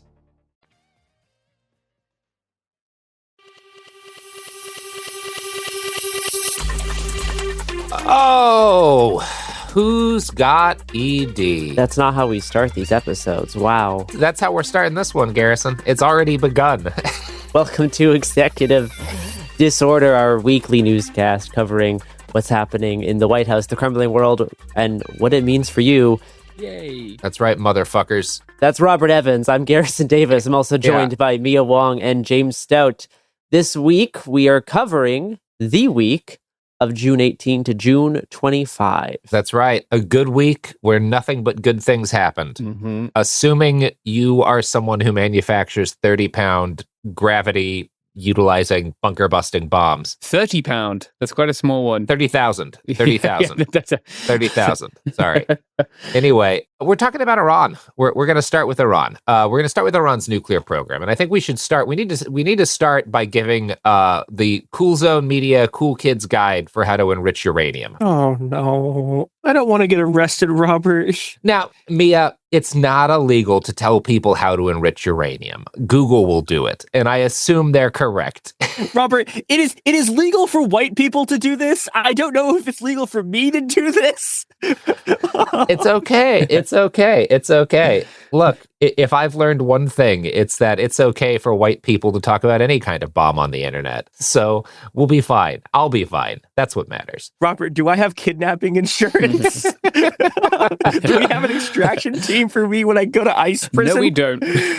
We have an extraction team, but it's not the cool kind. Anyway, so let's talk about how to make nukes, because one thing you'll constantly hear whenever the U.S. or Israel talks about Iran's nuclear program is that they're just 3 to 8 months away, right? Or weeks away. Weeks away. This is what you'll hear sometimes. Just technically, if 3 months is a number of weeks away, whatever. And they've been saying this for longer than I've been alive. Yeah, for longer than Robert and I have been Here's alive. the thing. It's technically correct. Not in a way that, like, is correct in the way they are trying to push it, but in a way that is, like, literally correct, which is that Iran paused their nuclear program in 2003. The current Ayatollah has not given the command to start it up again. There is no evidence that it is currently operative. Back in March, U.S. military intelligence, the DIA, concluded that there was no indication Iran had decided or attempted to restart their nuclear program. That said, it has been true since 2003 that they are potentially about 3 months or so away from having a nuke because of the way that making nukes work. So in order to make the standard kind of nuclear weapon that we're talking about here, you need a bunch of enriched uranium, right? And there's two kinds of uranium. There's 235 and there's 238. And naturally, they always show up together. And there's always a lot more 238 than 235. And 238 is fucking bullshit if you're trying to make yourself a bomb, right? You want the 235. And I'm not going to go into a ton of detail about like how you do this, but because of just the nature of how uranium-235 and 238 work. They're chemically identical, so you can't use chemical reactions to separate them, right? So you can't use any of the easy ways that you would like separate one from the other in order to concentrate the kind of uranium that they want. The only way to actually do that is by using a centrifuge, which is, in short, uses the magic of spinning in order to separate out the uranium that you want from the uranium that's not very useful to you. And Iran has a substantial quantity of like 60% enriched uranium, which is basically one step away from 90%, which is like what you need to actually build the bomb that they need. And they've had a shitload of this uranium sitting around for a while, right? Because it keeps well. And theoretically, if they were to start their program up again, it would be theoretically possible to enrich it in fairly short order to the concentration that you need, right?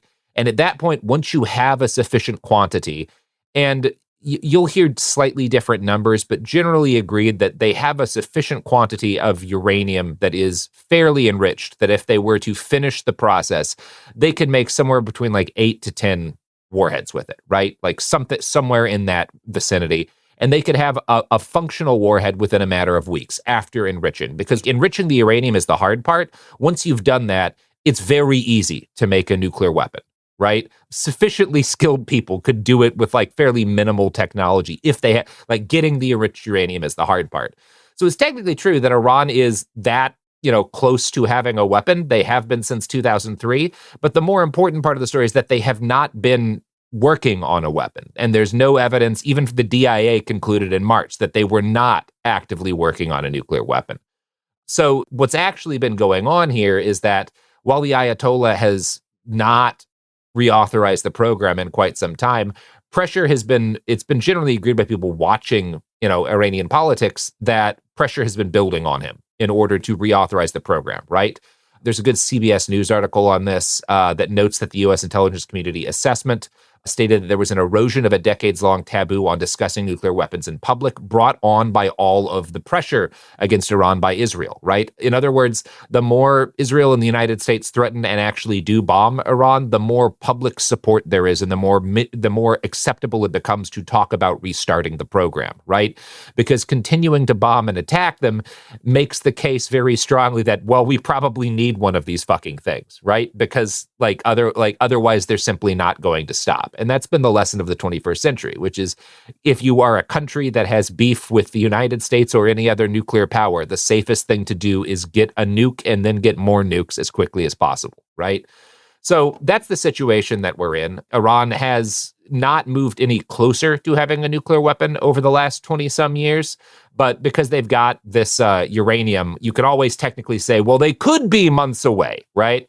So this all leads us up to last week's strikes on Iran. These were using a wing of B-2 bombers. There was quite a few aircraft involved. Prior to the bombing attack, there was a lot of discussions like the United States preparing for much more extensive action in Iran, because we flew all of these different like refueling planes all around the world. And we're like setting up very clearly this like massive set of infrastructure to refuel and keep a bunch of planes in the air. Now, the reality is that all of these refueling planes and whatnot were part of this bombing mission. And the bombing mission did not just include the 7 bombers that actually struck Iran, but another wing of B-2 bombers that flew in the opposite direction as part of a feint, as well as fighter jets and recon planes that were necessary to help set up and protect the whole apparatus that we were setting up to get these 7 B-2s to the target area, right? Now, the actual mission was about 37 hours, which is not the longest mission B-2 crews have flown. That was 44 hours, and it was over Afghanistan in 2001. Jeez. And keep a pin in that, because we will be talking about how successful that mission was, because there's some similarities between it and what was done in Iran. Now, the B-2s that we flew over Iran were armed with these big 30,000-pound bunker-busting bombs. And we'll talk about these as well in a while. But I found there's a very interesting article on CNN Politics by Michael Williams that interviews one of the guys who was part of the longest B-2 mission, that mission over Afghanistan, who talked about like what you have to do in order to carry out a mission like this. And I want to bring it up because, in the middle of this very shameful episode for the United States, it reminds me of what makes me proud of this country. And what makes me proud of this country is our tendency to dose bomber pilots with massive quantities of amphetamines, so that they can be absolutely spun off their asses when bombing a foreign country. And that's exactly how you get bomber teams over to a country like Iran for 37 hours of flight time, is everybody is prescribed amphetamines and they are high as shit. They are pissing in Ziploc bags full of kitty litter. They've got a chemical toilet in the back. They're just spun off of their asses, pissing into cat litter. And that's how strikes like this are managed, which I think is beautiful. Yeah, except for the whole, Trump starting a little war aspect of it. Yeah. Sure. The massive civilian casualties are always a tragedy. Yeah, the death of innocent people. But, it was from fighter pilots that we get swinger culture. And it's from fighter pilots and swinger culture that we get popularized amphetamines in the United States. And without that, I don't know. We actually probably wouldn't miss out on much that was very good. No. But the 70s would have been different. Nothing of value was lost. Might have been better. Yeah, it might have been better. I don't know. I feel like Jefferson Airplane wouldn't have been as good. But and maybe they'd been called something else. Jefferson Train. Yeah, maybe they'd have been called something else.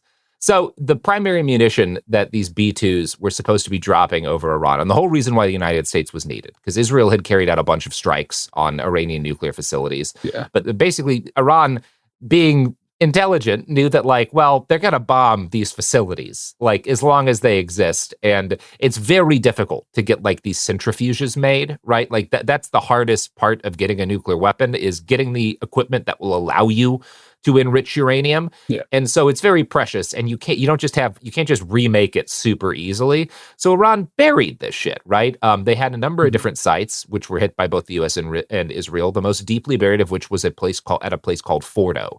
And the actual facilities were buried underneath the ridge of a mountain beneath 90 meters or about 300 feet of rock, right? Wow. And we have this tendency in the West, in part because of generations of military industry propaganda, and in part because the Air Force really wants you to believe this, that bombs are a lot more powerful than they are.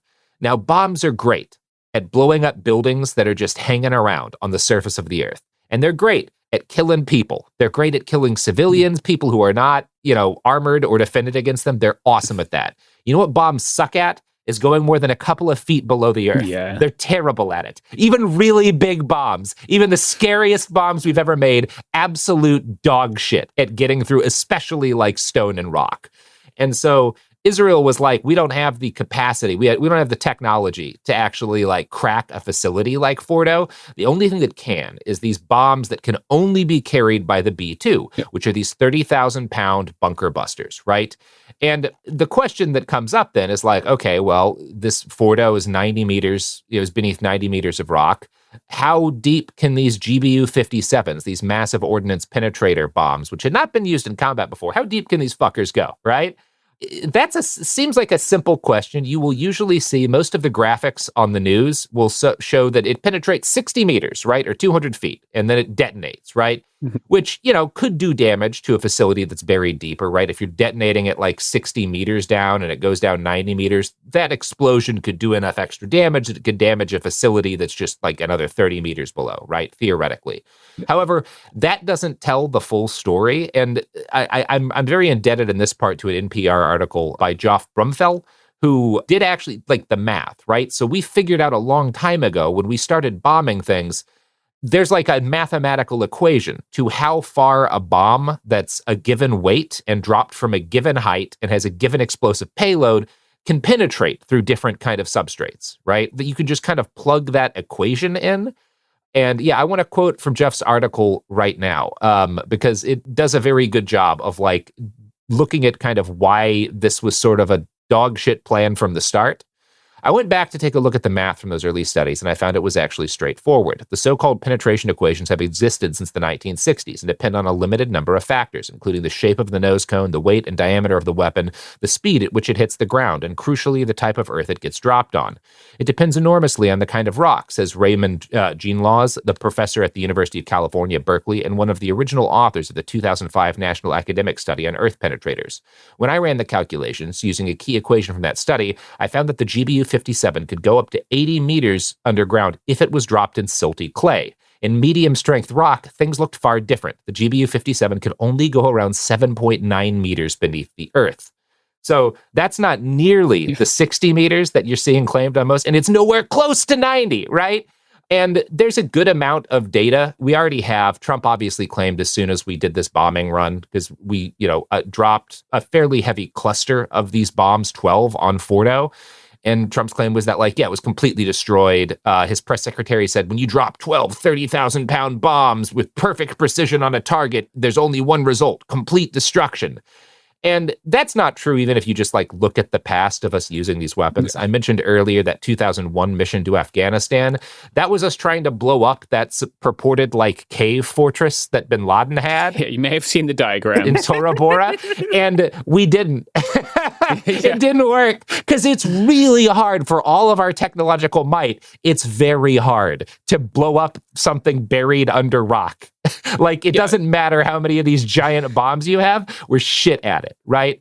Now, there's still some debate. The DIA assessment says that basically we did damage, but it was at most maybe enough to knock them back by 8 months and probably less than that, right? It's kind of debatable, and we don't have perfect data on this, right? I don't know that Iran has perfect data on this, because one thing we can confirm is that the bombing sealed the entrances, so it's possible they can't get into Fordo quite yet, right? There's going to be some work needed to do to be able to get these facilities, if they were to do that, which again, they were not, based on U.S. military intelligence, we're not doing prior to the bombing. Yeah. But based on satellite imagery, it does not look like there's not really good evidence that we did any kind of significant damage. There's some reports that some centrifuges were damaged, but those reports state that other centrifuges were intact. So it's one of those things where there's not any strong evidence. And in fact, the DIA's report suggests that the damage done was fairly minimal, given the extreme cost of this operation and the brags that the administration has been making that they totally destroyed these facilities, right? We simply did not totally destroy these facilities. Now, it's a little too early to say so precisely how bad is this, right? But, again, that's kind of the early data is that the DIA assessment says we set them back maybe a few months at most. One of the fun things about this is that Iran moved their uranium prior to the bombing, right? You can't really move these giant centrifuges or these big underground facilities, but you can take the uranium and you can just drive it places. And we don't know exactly where they hid it. The head of the IAEA, which is the International Atomic Energy Commission, has already come out and said, I have no idea where Iran's uranium is. And it's the IAEA's job is to account for every fucking gram of uranium held by every country in the world, right? They are supposed to know at all times where it is. And he's I have no fucking idea. We don't know where it is. And we don't know how much damage was done, but we don't know where this is. There is at least one report stating that Iran's plan was basically load this up into the trunks of a bunch of cars and park them in public parking lots, because they're not going to bomb a public parking lot outside of a store, which is really funny, actually. To be fair, the U.S. might do that. Yeah. Israel will certainly bomb a fucking parking lot. They hit a prison. But which parking? There's so many. Yeah. And they'll play a shell game, right? They will send hundreds of trucks and vans from every location. Yeah, right. They'll send way more. It's just the funniest thing. In terms of, it also points out how doomed efforts like this are, where you're just with our technology and our fancy stealth bombers, clearly we should be able to figure this out. And it's nah, we're just going to park. We need 100 cars. We'll bring in 600 cars and we'll park them randomly all around the country. Fuck you. What are you going to do? Bomb every parking lot? It's very funny. Quote from Parking Lot Bombed. What are you going to do? Bomb me? Yeah. Anyway, that's what's going on with us bombing Iran. And so again, very expensive. Yeah. Probably did not do much. Trump the Dove strikes again. The peacemaker. They're calling him the peacemaker. Yeah, we'll talk about the peace bullshit after this. We should throw to ads first. Thank you, Northrop Grumman, for sponsoring this segment.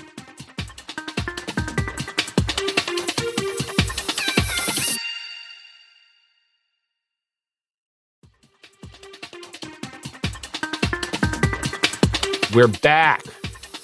So, like the Fordo nuclear enrichment facility, Trump is between a rock and a hard place with this whole carrying out illegal strikes on a sovereign nation thingamajig. In that he came to power in large part by promising, I'm not going to do a World War III. I'm not gonna. All these Democrats are crazy warmongers, but not old Donnie T. You know, you can trust me to be a peacemaker. Mm-hmm. And then he fucking bombs Iran.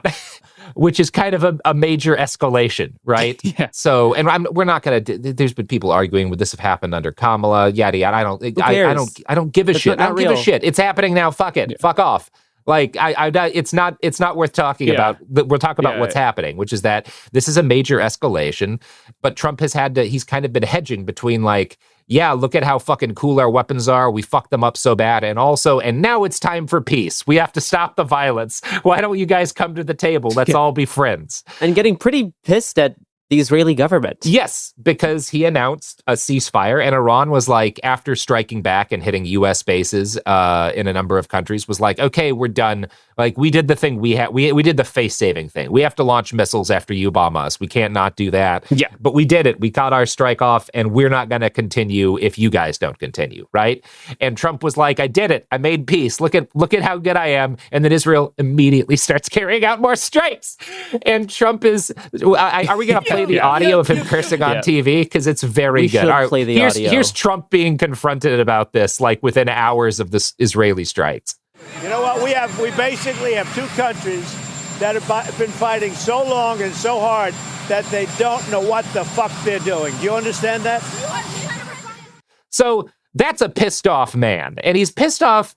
Again, I do think people are generally wrong when they're like, oh, Trump's much better on Israel because he can confront Netanyahu. That hasn't really proved to be the case yet. But unlike Biden, Trump clearly doesn't care about, like, he's willing to be pissed at Netanyahu. And he was really pissed in this. Yeah. Like openly. Like, yeah, absolutely. Openly, because again, he's hanging a lot on, like, nobody would dare go back to war when I said they were at peace, right? Like, this is like an ego thing for him more than anything. He certainly doesn't give a shit about the human cost of any of this. No, certainly not. But yeah. And so that's where we are right now. Are we done? Will there continue to be more strikes and retaliation strikes? Something's got to happen. It's not done, right? None of it's done. No. But, also Iran's not stupid, right? This is a country that has been in these circumstances and in variations of this conflict for a long time. And they are neither foolish nor suicidal. So they're not going to be completely reckless here, right? Like I think you're seeing, and what you've seen is pretty calculated responses where they are aware of how much they think they can push, when, and where, right? And so I think we're likely to, like, I don't know that I think the escalation ladder is in like a runaway state. I don't see that evidence right now, but this is not the end of this, right? Yeah. So something we got news of today this is Wednesday, we got this in the last like hour or so, is that Trump said on TV the thing that you're not actually supposed to say, which is that the US and Iran coordinated to have the Iran shoot these bases. Oh my God. And he just okay. they literally went on TV and said, quote, you saw that working vessels were shot at us the other day, and Iran was very nice. They said, we're going to shoot them at one, okay? I said, it's fine. Everybody evacuated out the bases. So, obviously the U.S. has always done this, but, we've never had the president go on TV and just say, yeah, we let Iran shoot empty military bases. Yeah, we worked it out with them. Yep. This highlights something that's so interesting. And when I say this, I don't mean to ignore the fact that real people are dying, particularly in Iran. Yeah, it's horrifying. But there is a massive degree of this at the nation state level that is kayfabe, right? And that proves it. Yeah. Like Iran is like, okay, look, kayfabe with the cost of thousands of lives. People will die. Yeah, it's dick measuring. The fact that Iran is willing to talk with the U.S. about okay, what can we strike that's not going to escalate things for you? And we'll pull, whatever. And also, that's to a degree that was going on with the strikes on Iran, right? Where they got enough of a warning that they were able to move their fissile material, right? Like this is which is not to say that like things are like copacetic and friendly, but everybody but Israel has like a vested interest in things not escalating too much. Even the Trump administration, right, has a vested interest in like there's a line we don't want to cross because we just don't see any like benefit in it, right? And that is a part of what's going on here. Yeah. Anyway, that's probably enough talk about Iran. And nukes and stuff. But anyway, remember, folks, you too could be a nuclear power if you can just figure out how to make a functional centrifuge and get a shitload of uranium. You know, it's not that hard. It just comes out of the ground. Yeah, depending on where that ground is. Should we talk about immigration? Sure. All right. I love immigration. Sadly, Robert, Congress does not agree with you, I guess. They rarely do, James. They rarely do. Yeah, that is one of the things they say about Robert Evans. I want to start actually with a little, disclaimer, rant.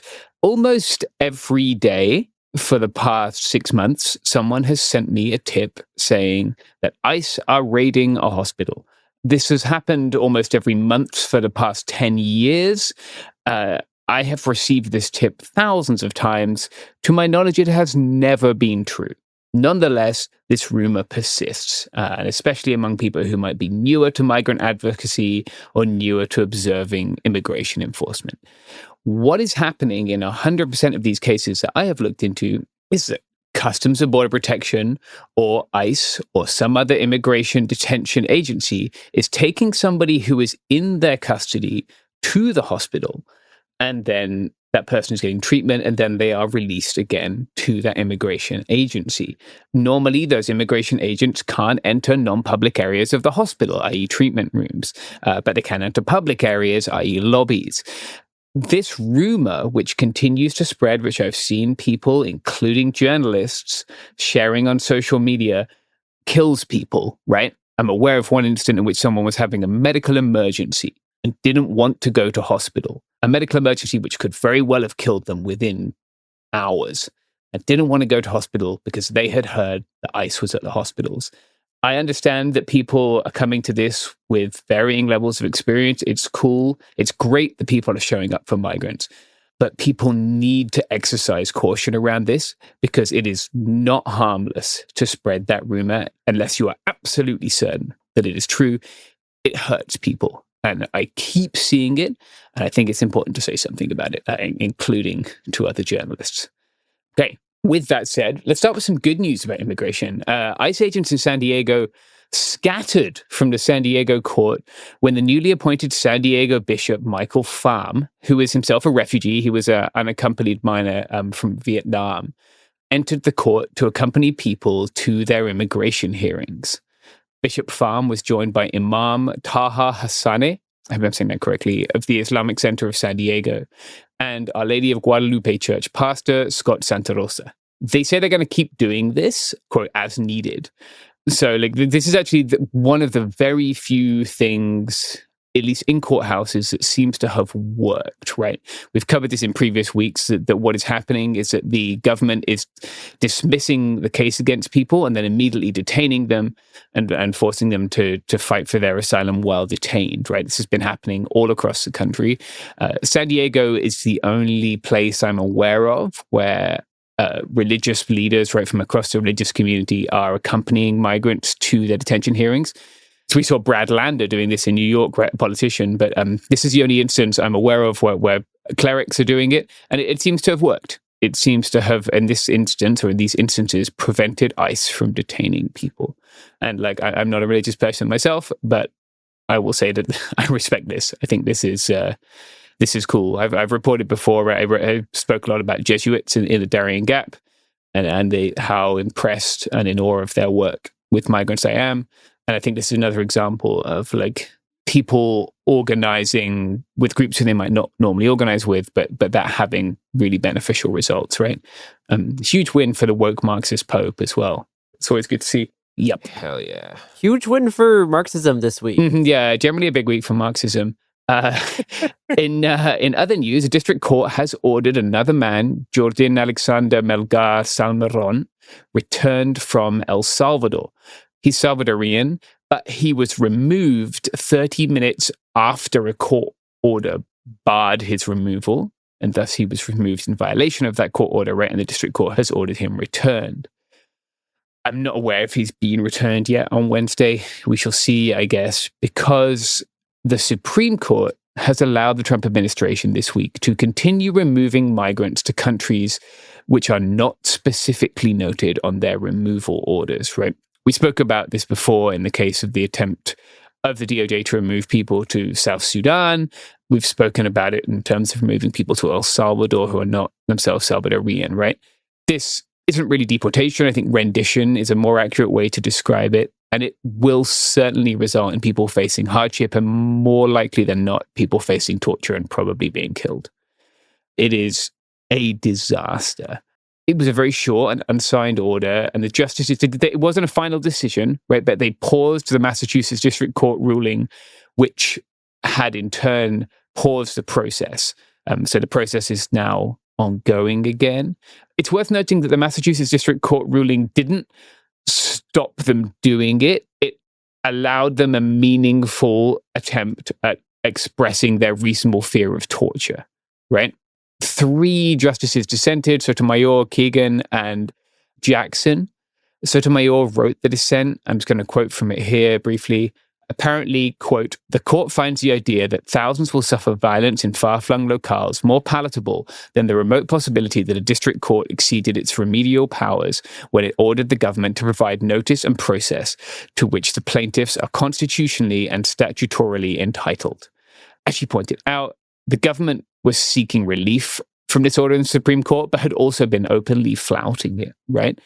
This flouting of lower court orders lines up with Erez Ruveni, a DOJ lawyer who was fired for, I guess, not following the DOJ line in the Abrego Garcia case. He filed a whistleblower complaint in Congress this week that the NYT has seen. You can read the whole article in the show notes, but in there you can hear Emile Beauvais, who's he was Trump's personal lawyer in 2023. Trump has now nominated him to be a judge, but he tells DOJ lawyers that they need to be open to responding "fuck you" to court orders. The allegations in the whistleblower complaint are pretty concerning, right, in terms of the ability of the courts to stop the DOJ doing anything. I would urge you to read it. It's going to be linked in the show notes. We don't really have time to summarize all of it here, but I think the "fuck you" comment summarizes it pretty well. Yeah. And speaking of things that you should buy, here's ads.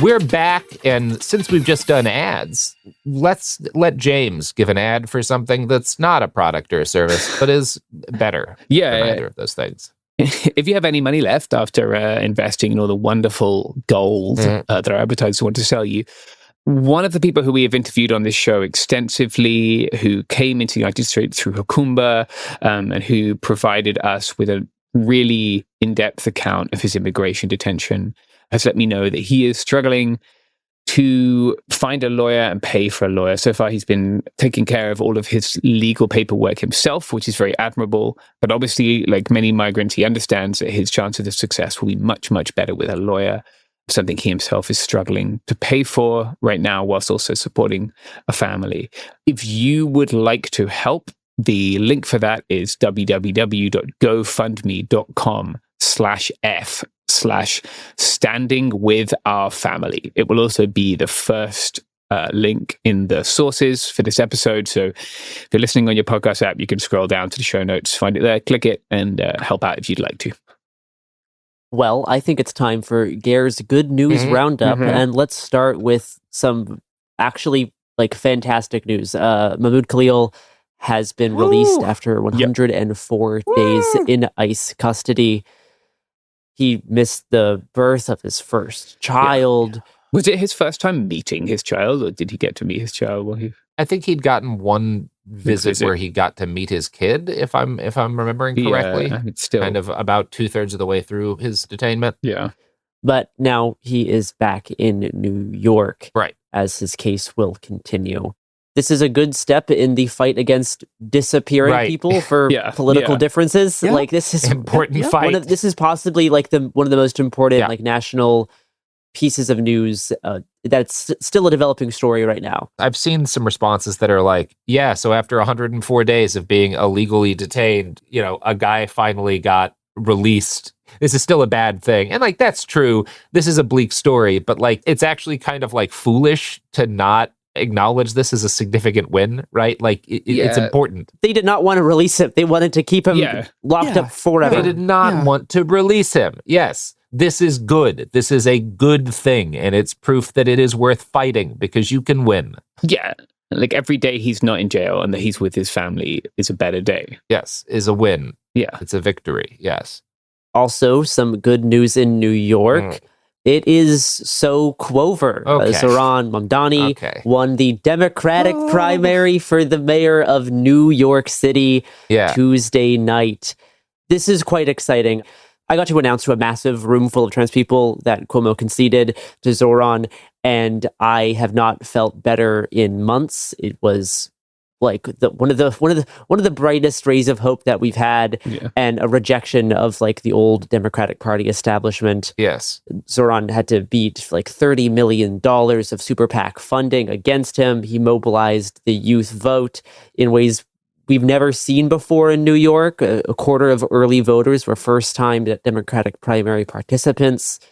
Zohran ran a very, very solid campaign with slick videos online and on TV, multi-language outreach, 50,000 like on-street volunteers, canvassing, door knocks, phone baking, and a distinct focus on affordability, including freezing rent, free buses, a pilot program for city-run grocery stores, free to low-cost childcare, raising minimum wage, and resisting Trump's efforts to use ICE to deport New Yorkers.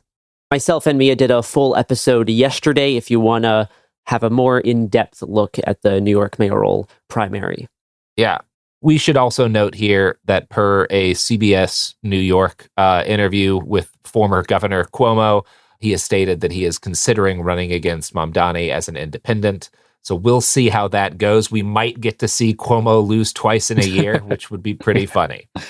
Yeah, I mean, honestly, I would be surprised if he actually decides to run in the general. A lot of, like Ackman is going behind Adams, it seems. There's certainly going to be targeting from, like, Republicans and maybe even some establishments. Oh, yeah. Sure, definitely so. To, like, remove Zohran as, like, a viable candidate. Yeah. They're going to pull out some crazy, like, Red Scare communist shit from the 50s. Absolutely. They might try to remove his legal status as a citizen. Like, they're going to pull out the stops. But this is, like, after the 2024 election, this is, like, the first like clear look at what a new Democratic Party could look like. And right now it is the face of Zohran. Yeah. That's all I have. Yeah. And, you know, it's nice to see a win. Again, it's like the Mahmoud Khalil thing, right? It's nice. Absolutely. Like this is good things can happen. Now, does this mean, is this a part of a fucking progressive wave that's sweeping the country? Does this prove that, you know, being pro-Palestine and pro-trans is the best electoral strategy in 100% of districts? No, like this is New York. We like, this is one election, but it's like good news. And I think there's a very solid possibility that we will see this as like part of a growing trend that when candidates are actually left-wing and unabashedly so, when they don't try to tack to the middle, when they don't try to embrace, you know, a hodgepodge of like contradictory policies in order to please some sort of like farcical theoretical median voter, that they do better. I do think that like maybe that's what we'll see, but you know, obviously one election in New York City is not one primary in New York City isn't enough to prove that like this is going to be the same kind of thing we see nationwide. I mean, but it did show how to mobilize like a huge number of like young people and like a lot of like young men, which the Democratic Party's been like whining about for the past few months. Terrible about. Yeah. And that's a big deal.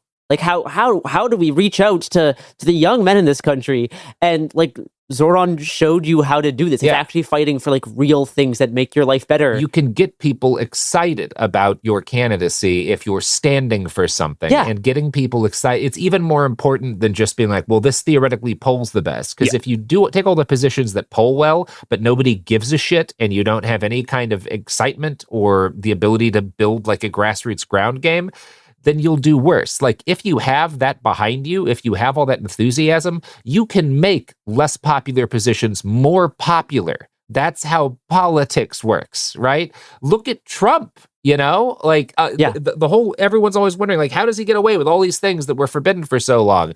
Is because he had a lot of enthusiasm behind him, and that wave allowed him to push a bunch of boundaries. And, like, that's how it works. It can work the other way, too, if you try. If you're not just gutless, if you're not a fucking Schumer.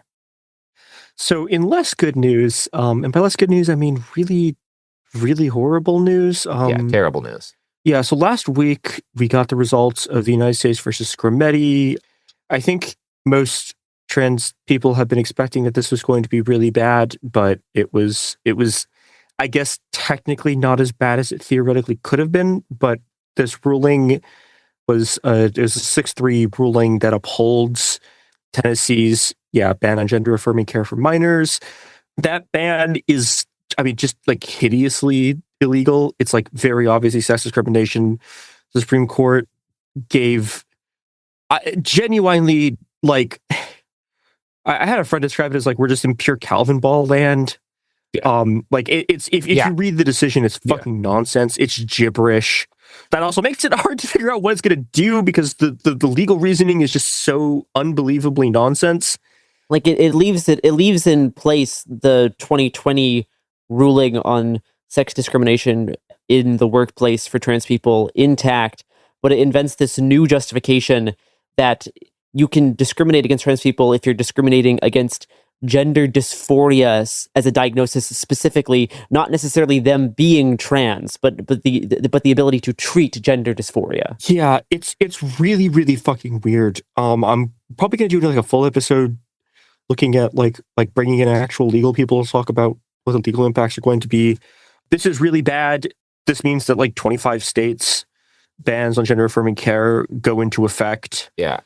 One of the worst parts of this, right, is that, you know, and this is one of the biggest issues with like targeting trans kids in general, is that just the structure of the family and of childhood makes it really hard to help these kids because they're significantly more isolated than trans adults, right? Mm-hmm. It's harder for trans kids to find community. It's harder for the community to find them. Yep. And because of the structures in place here, like they are denied the autonomy to keep living. And if their parents decide to just be like, fuck you, we're going to do conversion therapy on you by refusing to let you transition, they can do that. And it's extremely hard to resist it. Yeah, the root of so much authoritarianism, I would argue like the absolute core of the fascist movement is the idea that parents own their children. Yeah. And that like that is the single most important property right that exists, is your ownership of kids. I was going to say it's bedtime if we really get to the core of it, isn't it, Robert? Yeah, it's no, Robert's going full like no future queer theory. Like I agree with you. No, he's right. Yeah, no, this is I don't think this is even debatable as someone who was raised in it. It's this, and it's not a simple problem, right? Because like kids are not adults and shouldn't like have full autonomy about choices, like, you know, because they don't understand the world fully. There's a degree to which kids need to be like guided. Yeah. You should stop a child if they're going to walk into the street and get hit by a bus. Right. Yeah, like grab a fire. Or if they only want to eat candy for dinner, right? Like there are limits.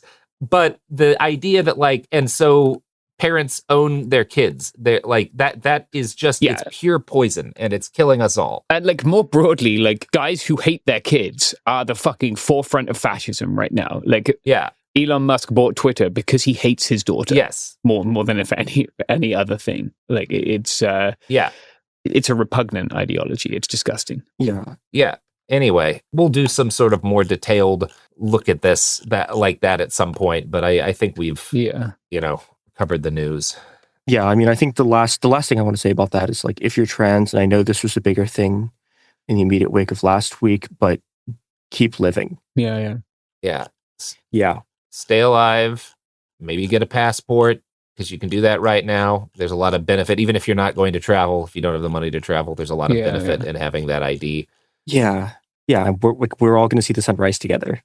Like we are, and it's going to be beautiful. But do you know who won't? Is a man from Norway who will probably never be seeing the United States ever again.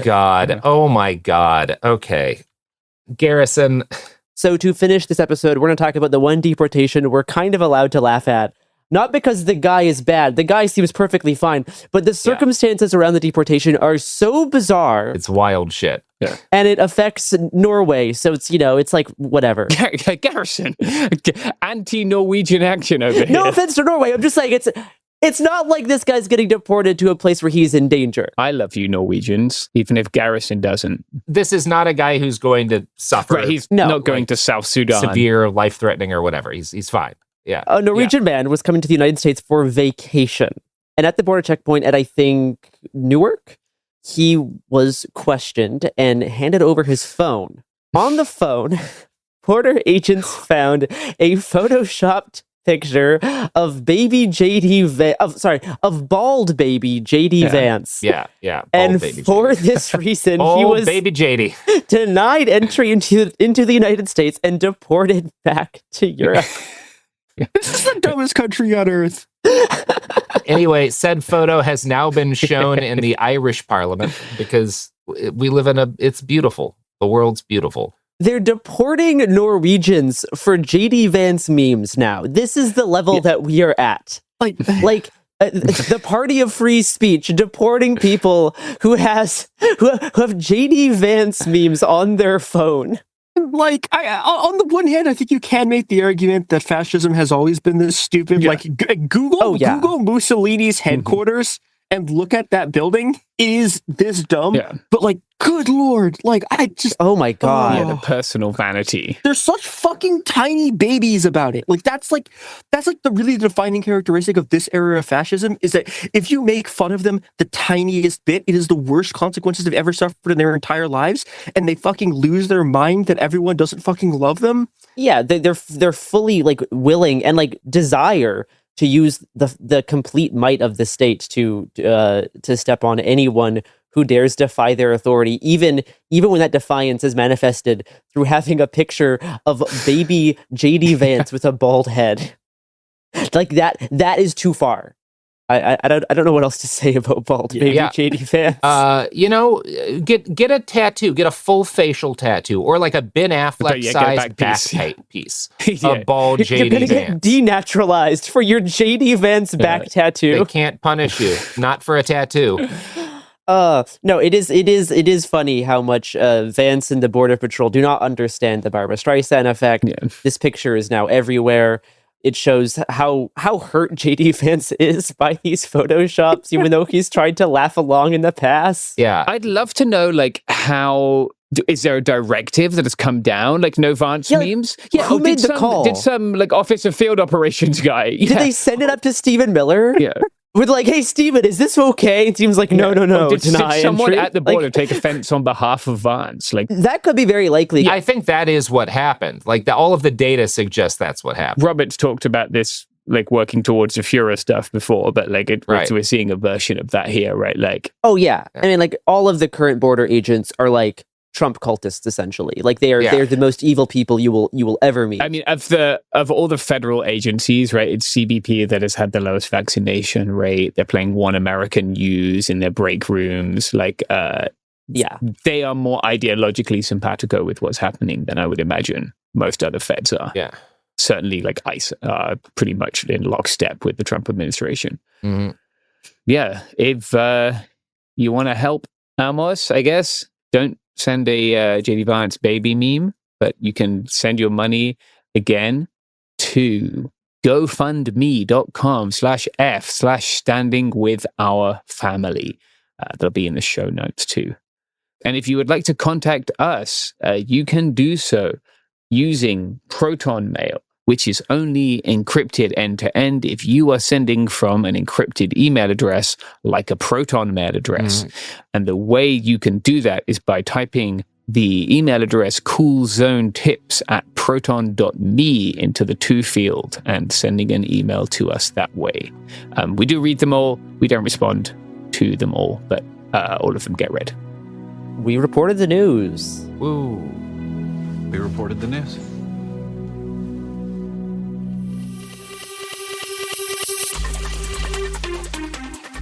Hey, we'll be back Monday with more episodes every week from now until the heat death of the universe.